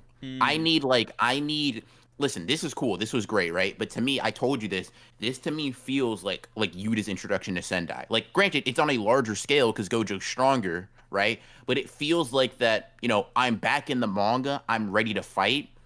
The next following chapters are where I really start throwing hands. That's kind of like, granted, once again, 200% purple is way different than Yuta slashing fucking Druve, right? I understand. But I think the scope is expanded because Gojo's stronger. And personally, I feel like these next chapters are what's really going to sell me on if I think this fight can go down in history or not. Like, bro, please, God, let me see this fight take place over the entire city. Listen, bro, if Gege wants to cook, bro, over the entire country, bro, let's just go Japan's places, done bro. for anywhere. Like, go off the wall. Saying, bro. Just have Sukuna, boom, go just across Japan, bro. Damn, I gotta go get him. Gojo can teleport, bro. What's the problem? Like, come on now. And bro, if I'm not seeing like oceans rising and like Japan being cut in half with Chimera, Shadow, Malevolent, whatever, it's like there is so much potential for A, damage, B, scope, and C, I can't believe I'm gonna say it. Okay, casualties. Like Gojo versus Sukuna seems like it is not like a close quarters fight. You know what I mean? It's not going to take place within like a couple of blocks. Hell, dude, Megumi versus Reggie didn't take place in the span of like a couple of blocks. You know, like that. Like they. If Gojo's opening act, right, with this 200% purple, was to just low key do as much, if not more, damage to the city, to Shibuya than Sukuna did, then I think we're in for a fucking ride. I need the scope, bro. I need the scope. Bro, please, now, JJK might just not be this manga, so I may have to call my expectations, bro. Shit. Give me an explosion, and then we get to see the explosion from, like, space, bro. Give me just, you know how anime does that shit. Like, it's a twinkle. Bro. Give me the I just thought space twinkle, Ray Roll's chat just gave me a crazy idea. Okay. Sukuna slicing mountains is what we need, right? Imagine, right? Sukuna slices Mount Fuji. Crazy shit. Jesus. Bro, no. We gotta take it even further, bro. Sukuna slices, Gojo like avoids it, right? He like moves out of the way, and we just see a crevice. There's a Japan in half, bro. Gone. We now have two separate islands. Hold on, bro. Listen, I gotta rein my expectations in. Because if I do this no matter what Gege does, I'm gonna be disappointed, bro. Because my mind is just going places the human pen cannot create. So let me recenter myself, bro. Let me recenter. But bro, cutting a mountain in half would be sick as fuck. And not only that, so imagine he cut it the same way he cut Jogo's fucking head. Yes, sir, bro. Jeez, his head looks like Mount Fuji. Now Mount Fuji looks like his head. Yeah, nah, bro. That's Jesus, Gege, please, bro. Listen, you've been holding back, but listen, the thing that makes me kind of like confident, or not confident, but it makes me kind of hopeful. We've seen Gege show off a planetary level of scope with these characters. I mean, Yuki made a black hole that was said to be able to swallow the entire planet, bro.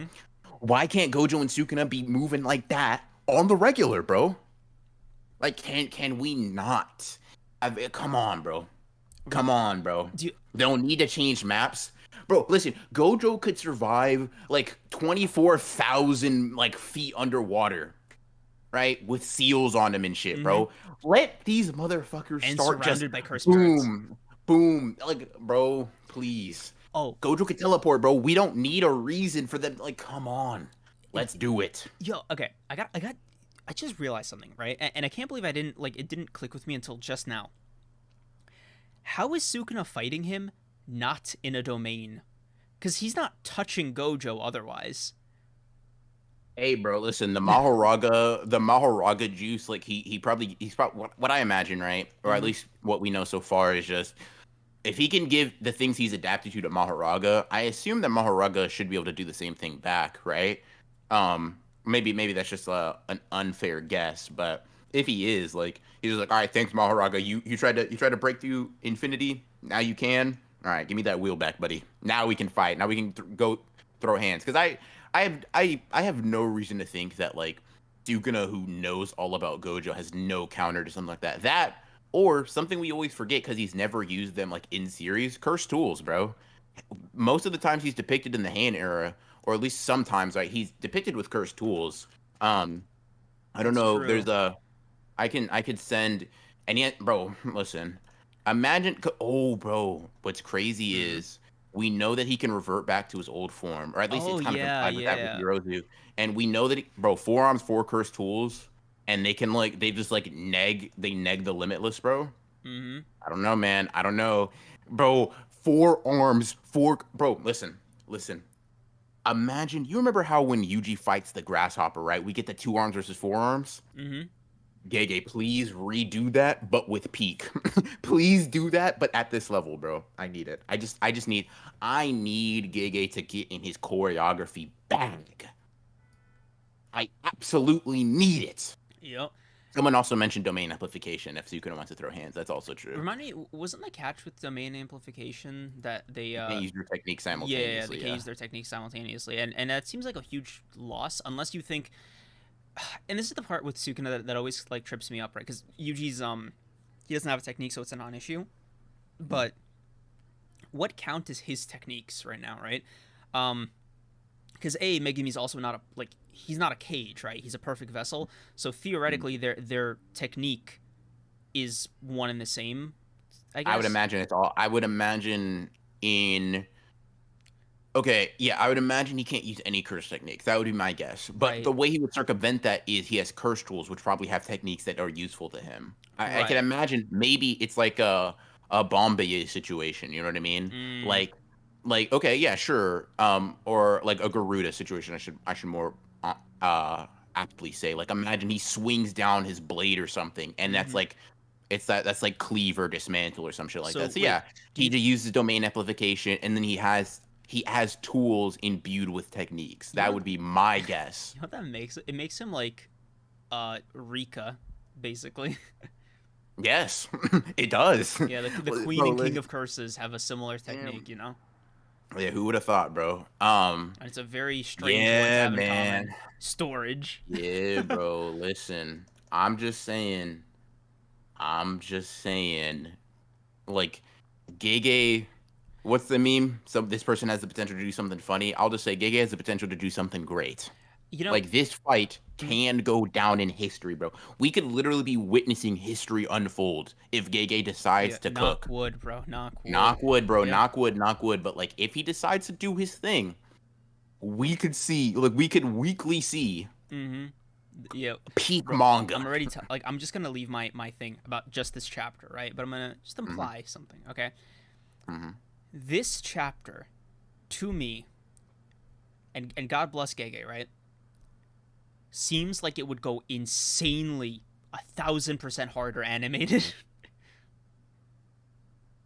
Probably. like Well, to me this is hard too. I like it like this, but I can I can I like can see what you okay, mean. this like the hollow purple, right? Hmm. Dude, that's going nuts if it's It depends. animated. Like It depends. I don't doubt that they could do it right. This could not get the same type of hollow purple, even just scaled up. As like, okay, so not a from little season one. If confession. we're talking I like didn't like. I That's what I was gonna say. I'm confession. I didn't really like Hollow Purple's depiction in season one. It didn't feel that threatening to me. Like because obviously it obliterated okay, Hanami, whatever, but it's so slow. Like I need some Hollow Purple. Oh shit, part of yeah, my body's like because gone. that Like I shit looked need like a that type of black vibe. hole in this Yeah, chapter. yeah. It was just emptiness. The Yep, buildings were just gone. yep. Now And listen, I'm gonna say another hot take, bro. go for I need more. Like I need it. like listen, bro. I'm gonna say this. That Hmm. hollow purple, I could have done with it engulfing a few more buildings, bro. I could have done Hmm. with it Hmm. obliterating some more, bro. I'm just waiting for the scale, the scope to increase. Because right now we're still in cities, bro, and cities are cool, but can we try? Can we try? Let's try. I don't know, sections. Let's try Japan. Let's just really see what we can do. Like, okay, I think we're going to see both of them take the gloves off and really, at the end of the day, right? All the plot stuff aside, what I really think the big takeaway from this fight is going to be between these two combatants is they are going to have a profound amount of fun fighting each other. And that's what I'm waiting for, bro. I'm waiting for both of them to just be like, all right, I'm having the time of my life. I don't know about you. Yeah. Especially Sukuna. Especially Sukuna. I could see Gojo being a bit more stressed, but I could definitely see Gojo. I could really see Gojo like being like, damn, bro, this is actually the first time in a minute I've had to try. Yeah. It's just kind of fun.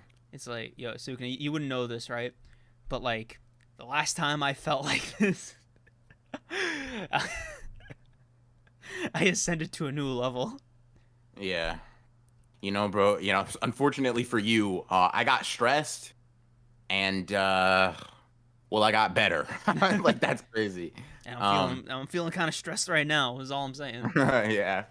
Hold on, bro. Can you stab me right here? I know it's kind of weird, but I tend to get stronger when that happens. Thanks. I have a 100% success rate with this method. Oh, dude. Okay. This is all to say, right? It would be crazy, right? Fucking wild. If we agree, this is the preamble, correct? Like this is them feeling each other out. Yeah. And this is the handshake before the fight. Now, chat, understand two things. One, like the stream. 2, we are still in our like crazy ideas segment, right?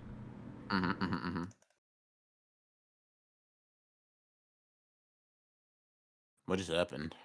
Some crazy motorcycles just went by. Anyway, warped the audio on your end too. That should just fucking change. Yeah, that was okay, crazy. Okay. Y'all ready? Okay.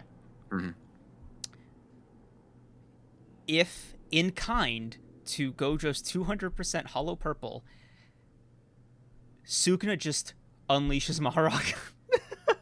Yeah, he's like, all right, bro, let's do this, bro. Like if we're doing it, let's do it. If we're doing it, let's do it. He's like, all right, hold on, bro. You know what?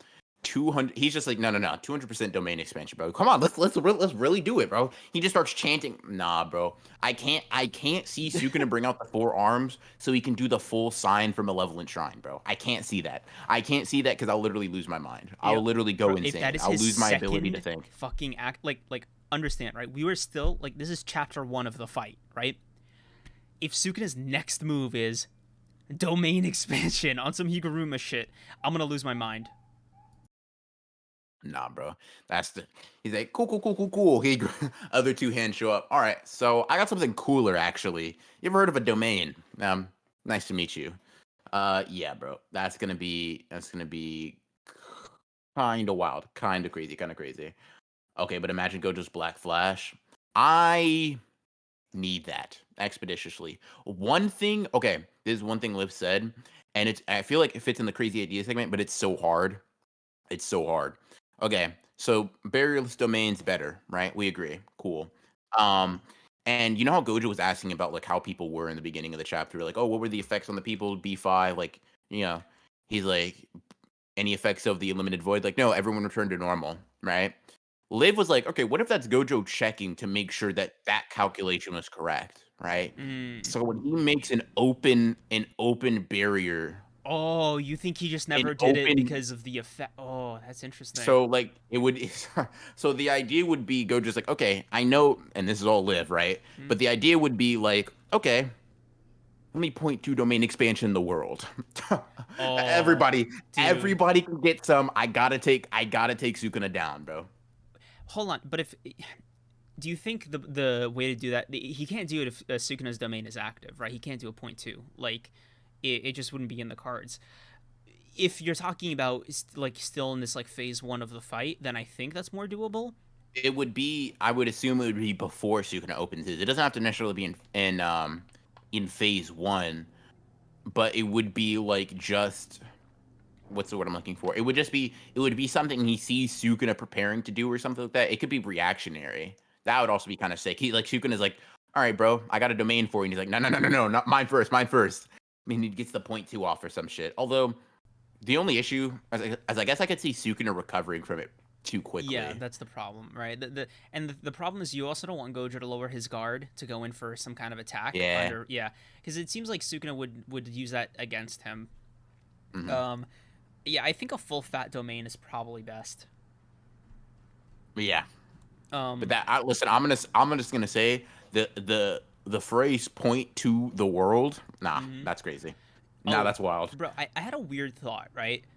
Hmm. Why is Gojo's like why is the thing in the infinity that hits you Hmm. like infinite knowledge or whatever, right? It's because what that signals to me is that the six eyes is quote unquote the technique, and this is an extension of it or whatever. Hmm. So it, it's crazy that that's the technique, right? You think there'd be more to the domain, like I don't know, you go inside the domain and it's like a trillion fucking stars of hollow purples or reds or blues coming to rain down on you or something, right? I mean, possibly, but I imagine if you're a Gojo and you're trying to construct an effective domain, one that immediately um, subdues is probably what Gojo would go for. And a lot of it's about interpretation, right? So Gojo probably could have done something. Um, like he probably could have done something like what you're describing, where Yeah, it's like a because very aggressive, like Dagon type of like I yeah, shoot things at you. But I imagine that for Gojo, it's like it makes much more character sense for him to be like, no, no, no, no, no. There's nothing you can do in here, right? It's mm-hmm. not. I don't need you to try to survive this. I don't need you to try to do anything. Just stop moving. Thank you. Like that's kind of that kind of And thing. like That's kind of how I I feel get it, about him. right? But Hmm. like two things spring up from this, right? Two almost like conclusions or whatever. One, if the intent going into the domain opening is Hmm. passive is just to pacify them like you did with Jogo, this Hmm. would then change the nature of the domain from a sure hit to a short like sorry, to a sure kill to a sure hit. Thus, it and I mean this like this is a flex for Gojo, right? A Hmm. one-handed sure hit domain is probably super fucking strong. Uh Hmm. because you almost compensate for the other hand by like negating the kill part, right? So So go what you're saying is if he adds another hand, it's right, he's putting a switch on the domain expansion. Got you. right. But if he's going for like a short kill, what I'm saying is Gojo could probably has two versions of his domain, right? A short hit That would be kind version, of sick, yeah, bro. and then like a short kill. That would be crazy implication, right? Because again, the technique that hits is the six eyes, Yeah. a version of it, right? So it makes me wonder: is there another version of the domain that prioritizes the infinity as its main thing or its main Mm. hit or main kill? And to me, Okay.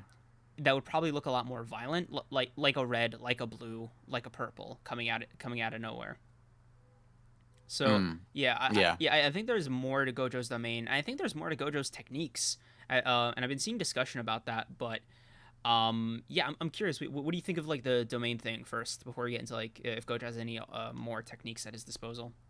So I could what I could personally foresee is like maybe different than like his technique, his domain having a different like him knowingly have that, but I could see something where he does an incantation and does more like he doesn't subtract, he actually adds to the ritual of opening a domain expansion if he has time, if Mm-hmm. Sukuna is regenerating. We see those gaps happen in fights all the time, and then him bring out a more refined, complete version of that. And the take I would just basically have is I could personally see Gojo using two hands or using a full incantation, having a barrier level or like skill equal or like equal to that of Sukuna's basically like Mm-hmm. the open like oh my god this is the divine technique, the glazing that the narrator did, whatever. Like Jesus bro, gods can't do this, whatever. um that's kind of that's how I interpret it. Like Gojo using the second hand for the first time, and Mm-hmm. that would be nasty, bro. You just see him put one hand up, and then the other hand just kind of creeps into frame. He's like, no, no, no, but I'm not done though. I had to double it for real. Sleeping Okay. Danger. Sorry for missing your super. Thank you for the 14 twice. Gojo uses blue to summon a meteor. Hold on, that bro. would be Oh my insane. god. That on some Nah, bro. Tatsumaki shit. Don't say that Oh, to me, bro. Bro, oh my god, bro. bro, if curse techniques Bro, work in imagine it's like space. some Grammy shit, bro. He just blew from the atmosphere. It's just like, come on, bro. Listen, I heard you dealt with a Max Meteor before, bro. You want to go for a super Yeah, size? yeah, you want to try the bigger version of that. I got one for you. Nah, bro. I'm gonna be sick to my stomach. I'm going to be shaking. I'm gonna just be, yeah, nah, bro. Bro, if Gojo's line before that is, well, Japan's done for anyway. Yeah. Yeah. You know, if Gojo's like, no, I learned from my past mistakes, you know what I mean? I'm willing to sacrifice people now to save more. Right. Let's get a little wild, bro. Let's Right. get a little crazy. Bro, Gojo pulls the moon down. Nah, bro, relax. Nah, nah, nah. The moon is gonna make me. Yeah, no, no. Here's the problem, right? It's not that he can't. It's that it's the moon. That fucks everybody up, bro. Everybody's done for that. Yeah. It's like, hey, bro, this whole time, you know what I've been doing for this past month? I've been just bringing a few meteors into our atmosphere, bro. I've just been pulling them with my curse technique. Yeah. Now they're here. Yeah, I've never had to channel my infinity to like make up for the gravity deficit when I'm out of the atmosphere, but you really got me like thinking about my technique in a new way, Sukuna. Bro. You make me get creative, bro. I appreciate that. Bro, look. The moon thing sounds crazy off rip, but hear me out, right? It's just imagine what is bro about to say? Okay. Because if you said the moon thing sounds crazy, but I'm ready. Hold on. All right. Let's say Gojo loses, but he's not dead, right? Just kind of incapacitated or whatever, right? He gets he gets like healed, like just to restore any limbs or whatever, but he only has like 1% of cursed energy left, right? And everybody's like dealing with Sukuna now, or what's left of him. In the shadows, right? Gojo sees all of his students lose, and he's like, "All right, I know what comes next. It's Kenjaku's monster and the whole fucking thing, right?" I'm still Gojo. I can still do everything with 1%. I could really make that stretch. Yeah. Wouldn't it be crazy if I just if I just saved humanity from this suffering? Yeah. The moon is right there. Yeah, but listen. Sukuna's not gonna treat you guys any better than the moon will, all right?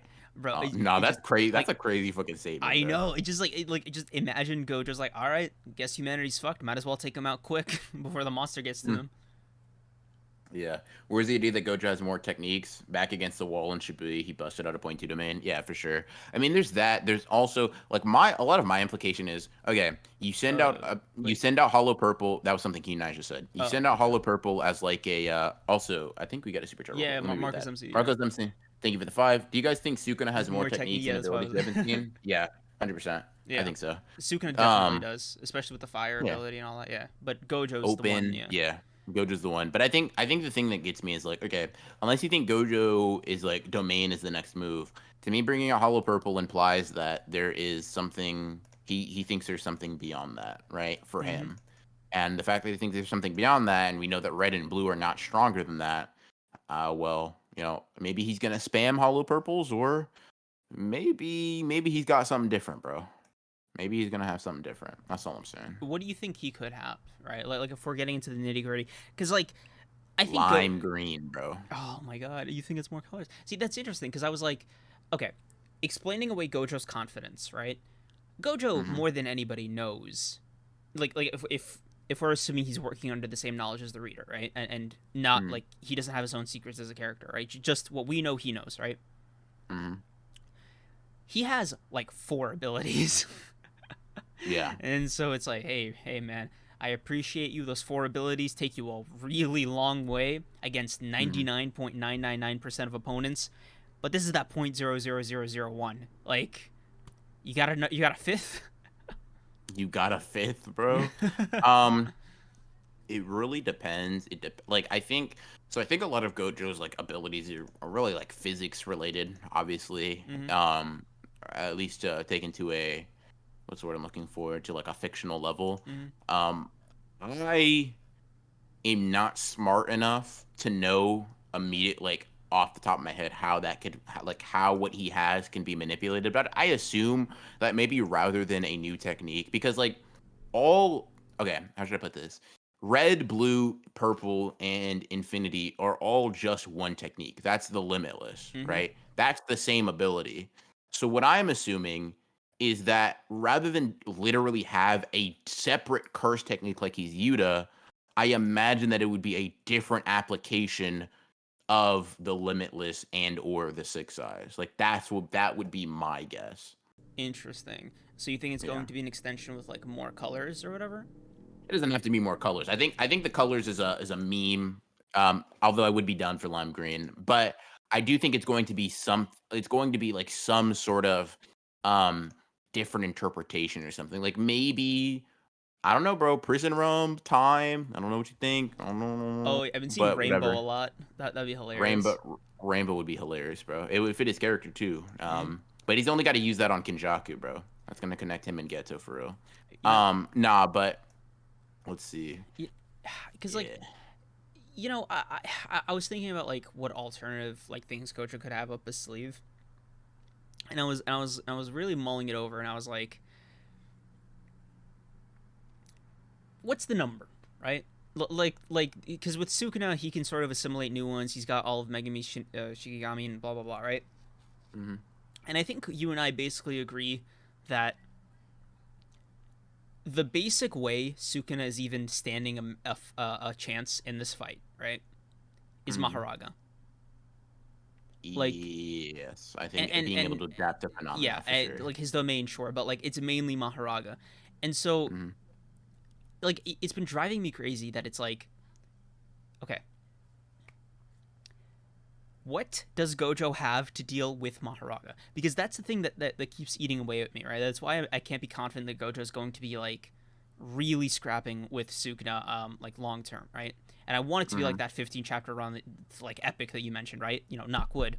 But how do you deal with Mahoraga? Like especially if Sukuna puts on the crown himself and just gives him the info, right, going in and just like hits you at like the critical moment like he did with Yorozu. Like what about like what is the Mahoraga what do you want to call it? Counter Workaround, right? And sure you could say there may not be one, yeah, to be honest. So that's the thing that like gets me, right? But if he doesn't get past it, right, he doesn't get past it and Sukuna wins. So that's the problem, right? So there has to be a way to contend with Mahoraga to A, keep the fight going, or B, win the fight, right? Like realistically, that is an obstacle that needs to be overcome. Sure. But so from my perspective, I don't think Gojo's going to win individually, though. So that's why him not being able to beat Mahoraga is not like an end-all, be-all, right? Like now, if you think Gojo's going to win, you do have to find a solution to that problem, right? But I don't think Gojo's going to win. So Mahoraga being the way that he loses individually is not at all an issue to me. Like that is very, very feasible and fine. Like that, it's sort of like, yeah, for some people, that is a contradiction or a possibility you need to find the answer to. For me, that is not the case. It's like, no, this... Now that fits, you know what I mean? That makes sense. That happening fits in line with what I actually think about the series anyways. That sort of thing. Okay. Because, like, okay, assuming it was, it might not be Sukuna, right? Or whatever. If this was Yuta, right? I'd be like, oh yeah, Maharaga's like, you know, whatever. Just hit him with like... Yeah, just hit him with another technique and another technique and another...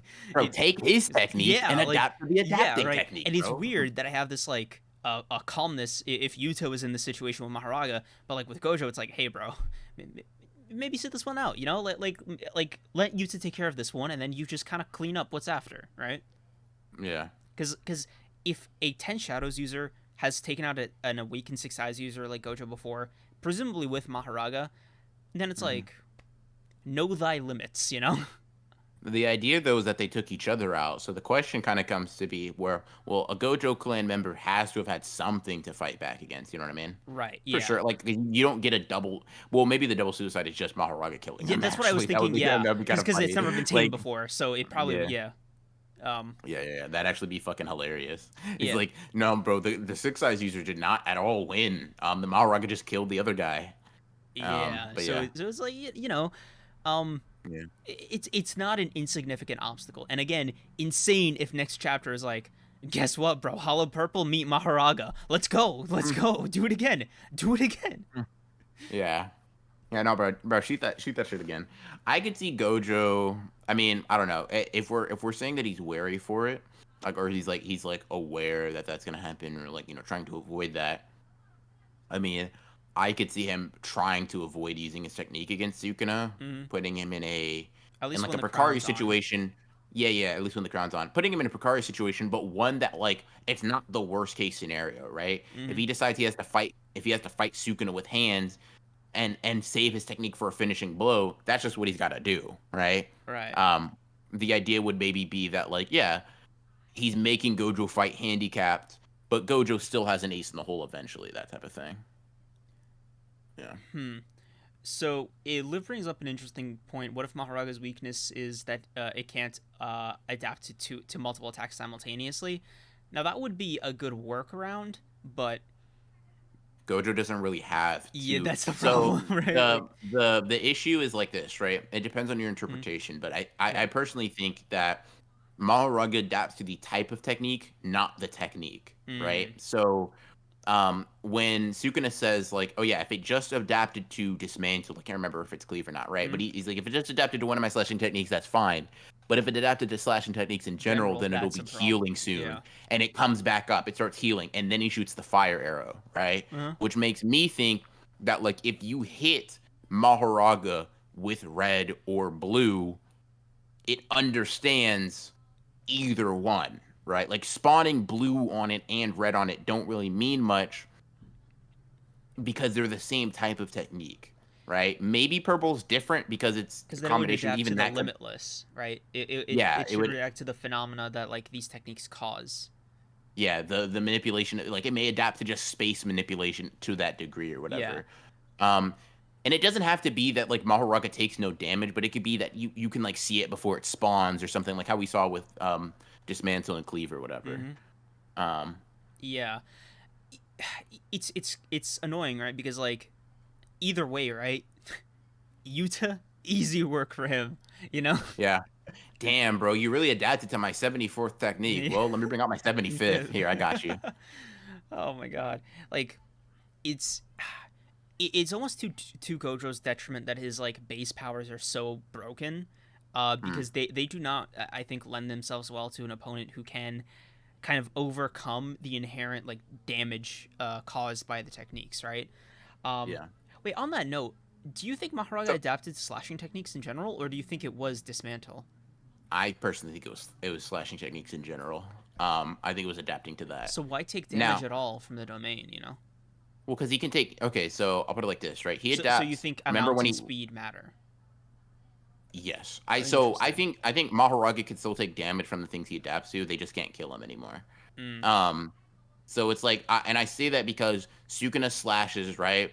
Mahoraga deflects, and he's like, okay, it did. I remember him saying verbatim, it did something. All right, let's see. He sends it out again, and this time it reacts and slashes. And we know that every time the wheel spins, Mahoraga is adapting to something, right? mm. So the fact that it adapted, but then still takes damage when Sukuna hits it in the face, means that it can still get hurt from slashing techniques in general. But it's adapted Um, to like the adaptation it's is just its blocking adaptation them. is yes, the adaptation is Uh, blocking them. And then after it gets up, okay, so the adaptation is I'm more durable against those, right? And mm, it keeps adapting. Personally, I think it's like a continuous thing.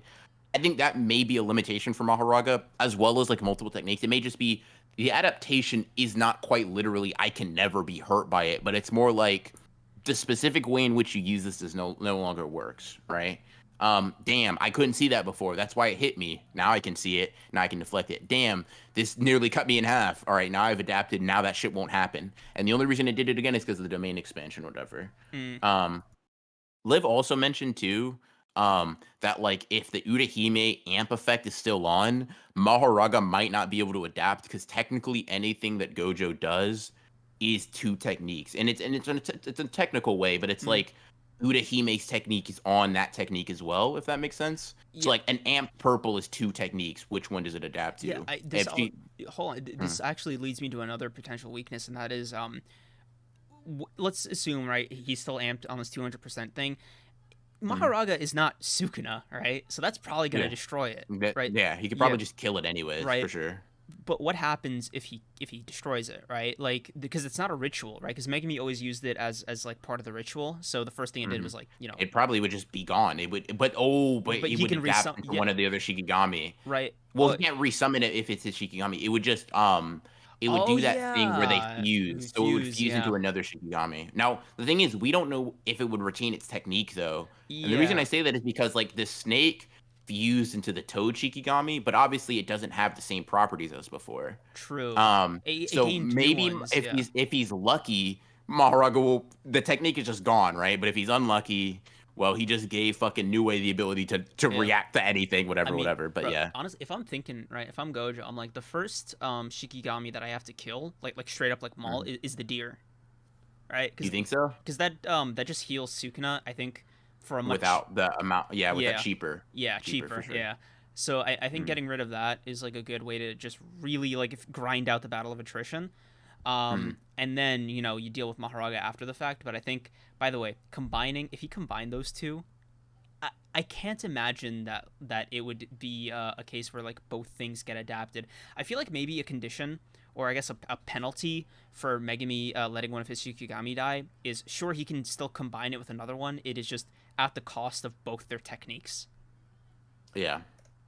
Another thing that's also like just a solution that Mm-hmm. kind of stares us in the face that I haven't really considered is okay, I think Gojo's getting help, right? Okay. What if one of the motherfuckers just comes in? It's like, oh, Mahoraga's in here. Like, no, no, no, no, no. We can't let that slide. Like Maki or Yuta comes in or some shit to fight it while Gojo continues fighting Yeah. Sukuna, so that Mahoraga is like, no, no, no. Listen, listen. Yeah, you and Sukuna can fight this thing. No, no, no, no, no, no, no, no, no. We'll step in. One of us will step in. Let's handle it. Let's move on. I could see something like that. Man, if there The reason I mentioned, yeah. sorry, if there was ever a Go ahead. time for Gojo to reveal he never destroyed the inverted spear of heaven, Yes, yeah. He's like, actually, I lied about that, bro. Listen, yeah, I'm telling you, it's a spear. It should have 3 prongs, bro.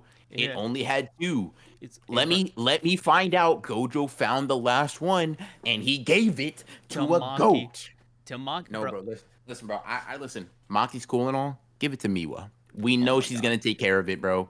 We know that shit's gonna go crazy. bro, honestly, We know that shit's gonna go crazy. man, fuck, dude, a Mahoraga death. Oh man, that's making Sukuna's job like 30 times harder. Fuck, Yeah. Yeah, that is 100%.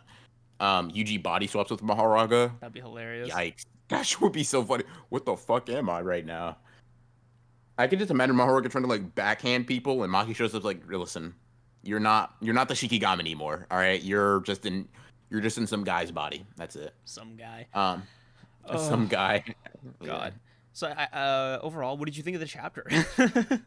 Oh Jesus. Yeah, I thought it was pretty good. I would probably give it like an 8 out of 10. I think it was solid around. I think I Ooh, maybe a 9, maybe a 9, maybe because okay, yeah, look, 8.5. I guess it kind of bridges the d- gap for me.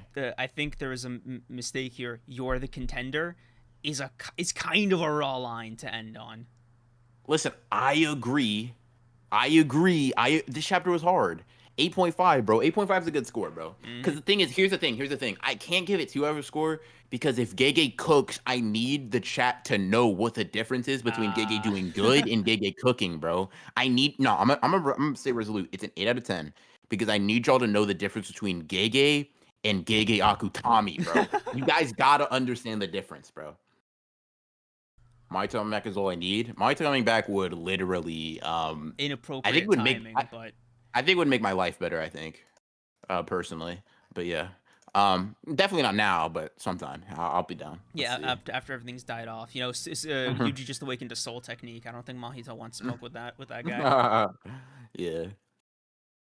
What if Yuta copied Jacob's ladder? I want him Hey, to, bro. bro. I literally said that, like, during the chapter where they're about to unseal Gojo, or they're talking about it for the first time, and Yuta's talking to Angel. Take the Mhm. other arm, Take the other arm, bro. Thanks. Yum. a pinky, Good something. eats. Yeah. Listen, bro. Personally, I'd be fine if he ate Choso.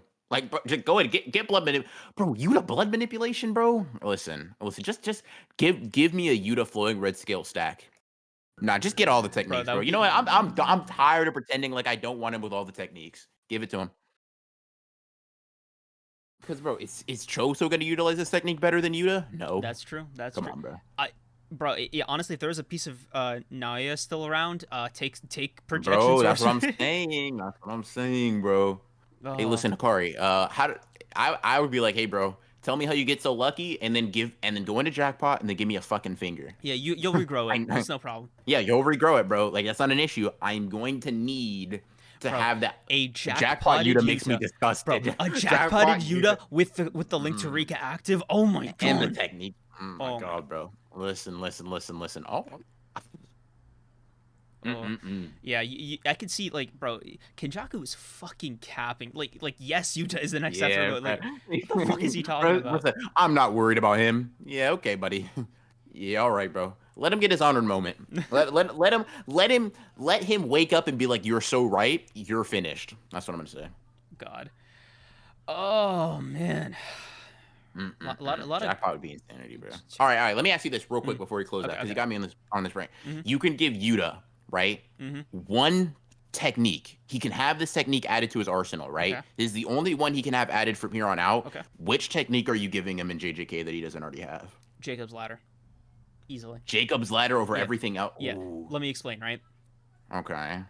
The ability to cancel out a cursed technique, right? Imbued in a cursed object, a cursed tool, a spell, whatever, right? Including the techniques itself, is such a rare ability that Gojo destroyed, at least as far as we know, 2 out of 3 known methods on how to do it. Meaning, you have a monopoly on this very specific, very strong ability, and if the opponent is reliant on their technique more than anything else, right? Taking that away, which most characters are, right? Taking that away and having them to deal with Yuta without a technique is a damn near 100% win con technique scenario. Yeah, that is my pitch for Jacob's ladder. Okay, and that's fair, and I think that works. I think that works. Now, I have 2 contenders in my mind. Okay. Right. One, if you give it to Yuta at the beginning of the month and he can go looking, right? The first one is give him Cursed Spirit Manipulation, bro. Ooh. And let him go throughout the culling games and eat. Oh, if he ate Kururushi, oh fuck. Bro, give me Yuta with 4,000 curses like he had with Geto, bro. But like he amps them. If Yuta he amps them with his own curse energy. Because let's be real, bro. Right? Let me get a Yuta Maximum, Rika Yuta Blast, Uzumaki. Let's go. Dude, cook. God bless Geto and Kenjaku, right? Good amount of cursed energy. It's not Yuta. It's not Yuta. It's not Yuta though. It's not Yuta though, bro. That's crazy. If we say like the amp from like Kenjaku or Geto gives like a grade 4 curse to like a grade 2 or grade 1. A Yuta amp. You're thinking the way I'm thinking. You're thinking the way I'm thinking, bro. You're thinking the way I'm thinking. You remember that special grade curse? The one with the scissor hands. Yep. Okay, a Yuta amp version of that. Fuck, dude. Yeah, bro. Just imagine he just drops 3 special grades and then Rika. And then he's like, all right, you're going to fight all of us at the same time. Ready? And I'm amping them. Yeah, and I'm amping them. Ready? Go. Yeah. It's like, all right, guys, line up your domains. Yeah. The other one is the 10 Shadows. And I think that one's pretty self-explanatory. We know that these curses can get like massive when you fucking like when you add your own curse energy to them. So we're probably going to get a similar situation with Noelle. Yuta with Mahoraga sounds absolutely fucking stupid. Like just absolutely ridiculous, bro. Rabbit Escape is going to suffocate the whole planet. It's like, damn, bro. I think I overdid it a little bit. But yeah. Damn, bro. Yeah. I really thought I'd have to like sell you more on the does Yuta have more cursed energy than Sukuna thing, but you saw. Nah, bro. Yeah. That's something I'm willing, because he has more cursed energy than Gojo. Right? Yeah. And that kind of already gets me halfway there. That's yeah. All right. Awesome.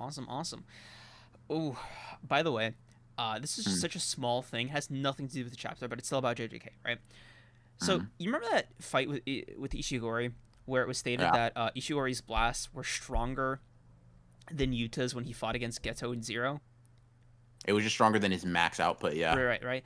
Isn't it fucking wild to think that Ishigori in Yuta's place would technically have an easier time? The question is, because he can keep I know what spamming you mean. that. Yeah, like I know what you mean. The question is this though: do you think that this Yuta has higher pure cursed energy output than Volume Zero Yuta? To me, that's the only thing he's inferior to Volume Zero Yuta in. But that's just that I can't like prove that. That's not one of those things. I think the only reason I think that is just because I think that him reconstructing Rika makes her less potent than how she was in her normal curse form, personally. Right? Which makes me think that like if you're just trying to create big boom boom, volume zero Yuta over current Yuta. But I do think this Yuta overall is stronger, if that makes sense. yeah, no, I Yeah. think that as well. But Oh, like Yuta with the clone technique, bro. Oh my god. No. Yuta, and then but no, that wouldn't 5 rings, bro. true. You think it because I was gonna say unless you get 5 Rikas as Bro, well. that's what I'm saying. All right. I'm going all out. There's 5 of me and there's 5 Rikas, bro. Time to get jumped.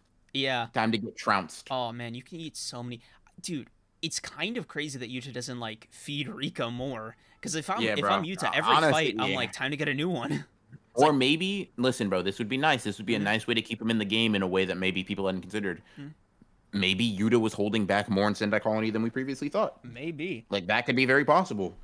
Because we already know he has a knack to do so. Yeah. Like, and he went into it meaning to hold back. Yeah, you know what like I mean? he needed their points, right? It wasn't like for like empathetic reasons, I think. Yeah. Yeah, no, for sure. He's like, no, I need to get their points, right? Yeah. And he also didn't want to show off any of his abilities. I could see him being like, yeah, bro, what makes you think?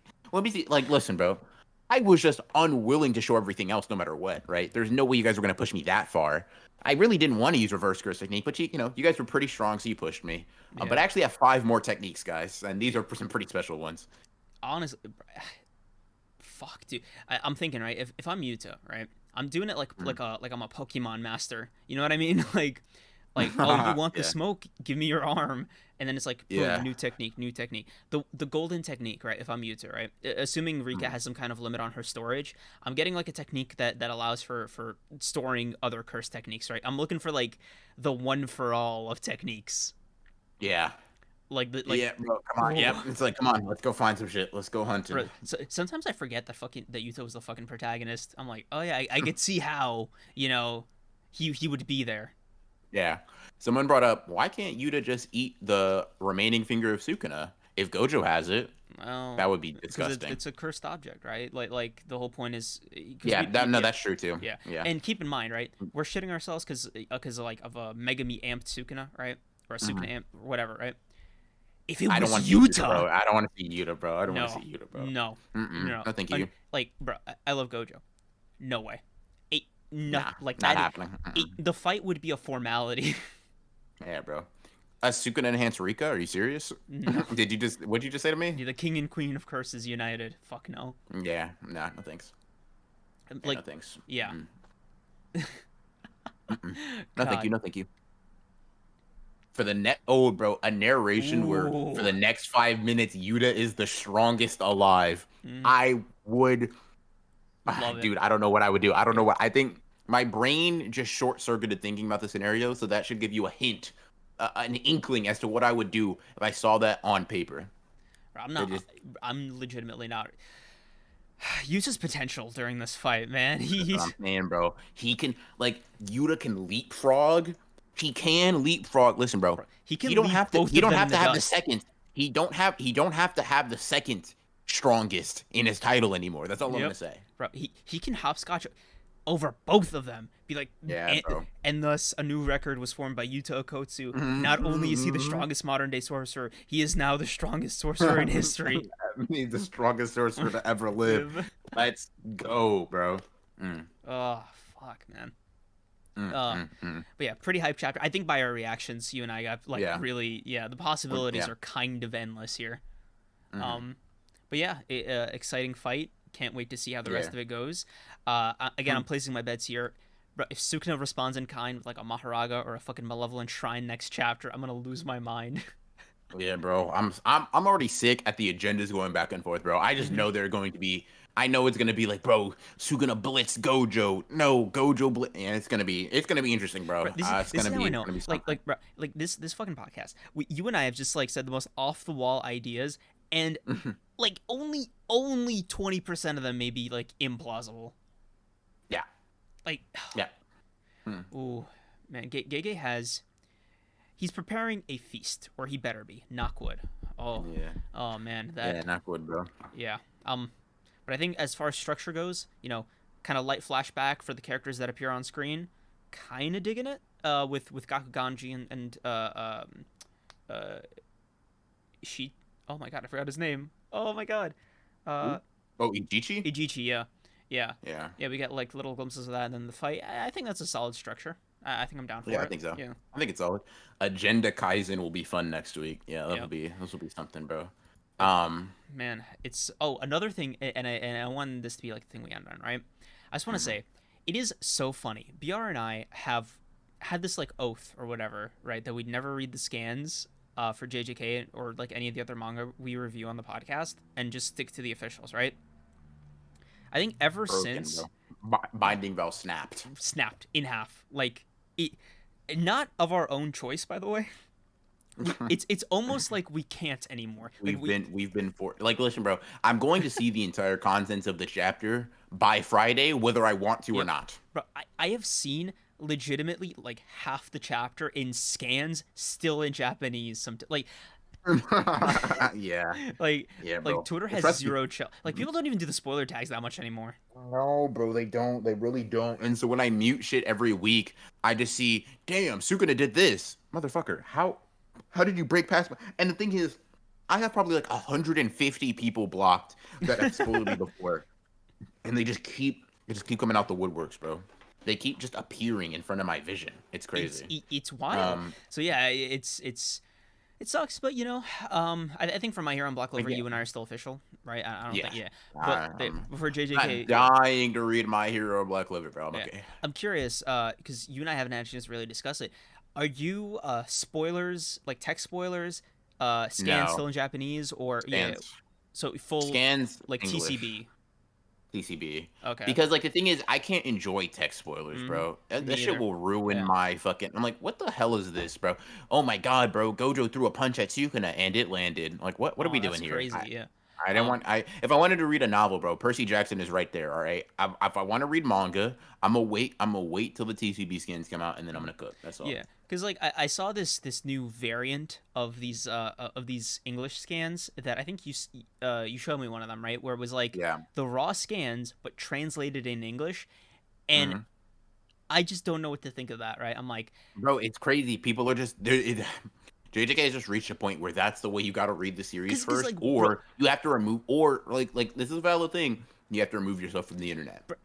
Pick one. Yeah, and I just want to say like TCB, like their work. However, they do not rush. They don't. Especially with JJK. Like, I saw this one tweet, right? It was like after they released the One Piece chapter, some guy was like, "Oh, is there any more chapters coming out today?" And I was like, "Fuck no." And it was like, it was like 7 p.m. Like, I get it, but at this, they didn't even do it in the morning. Yeah, whatever. Like, again, I don't want to sound like ungrateful or whatever. It's just, feel like read the room, I guess. Yeah. Yeah. Just always wild to me. Yeah, like here's the thing, right? I will read the chapter if it's translated in English. That's like that's all I needed. And TCB doesn't have to do it, but I'm not trying to be out here trying to understand Japanese, bro. I don't understand the language. It is what it is. I'm not about let's see. Gojo threw a left hook and it connected with the Sukuna. No, not doing it. I need it. Yeah. Cream say they must work harder to the mines they go. No, of course not. Yes. I just love stay clean kind of side. Look, because you know what it is for me? It's just how funny their responses are sometimes. Like the fuck no or the there's this bit where they translated a line from the recent One Piece chapter as look at how they massacred my boy. That was like the translation they used. And I think it was from The Godfather or something, and somebody responded to it, and it was just they responded with like an image of The Godfather. It was funny, right? But it was like you released the My Hero chapter right after the One Piece one. Make it make sense. Priorities. Right? Like just like I'd be on your side, bro, but but you're making it difficult sometimes. I think my breaking point with TCB, right, would be if I ever saw a Black Clover, and like specific during this section of the fight with JJK, it's like if I ever saw a scan of Black Clover go up before a JJK one, ooh. Nah, that can never happen, bro. That can never happen because because the scans come out, right? Who's tweeting out about Black Clover scans? All right, let me relax. Some people are Black Clover fans, bro. Yeah, it's just just want to throw it out there, But yeah, anyway, thanks for watching, guys. / listening, and liking and subscribing and doing all that. Let us know what you thought of the chapter in the comments below. Thanks to everybody who showed up for this stream. We appreciate you. Yep. Unless there's anything else. No. Thank you guys for showing up. We appreciate it. It was really fun. Hopefully Gege cooks next chapter so we can have just as much fun next week. And all 14 other weeks after. Knock wood. Bye. Yeah.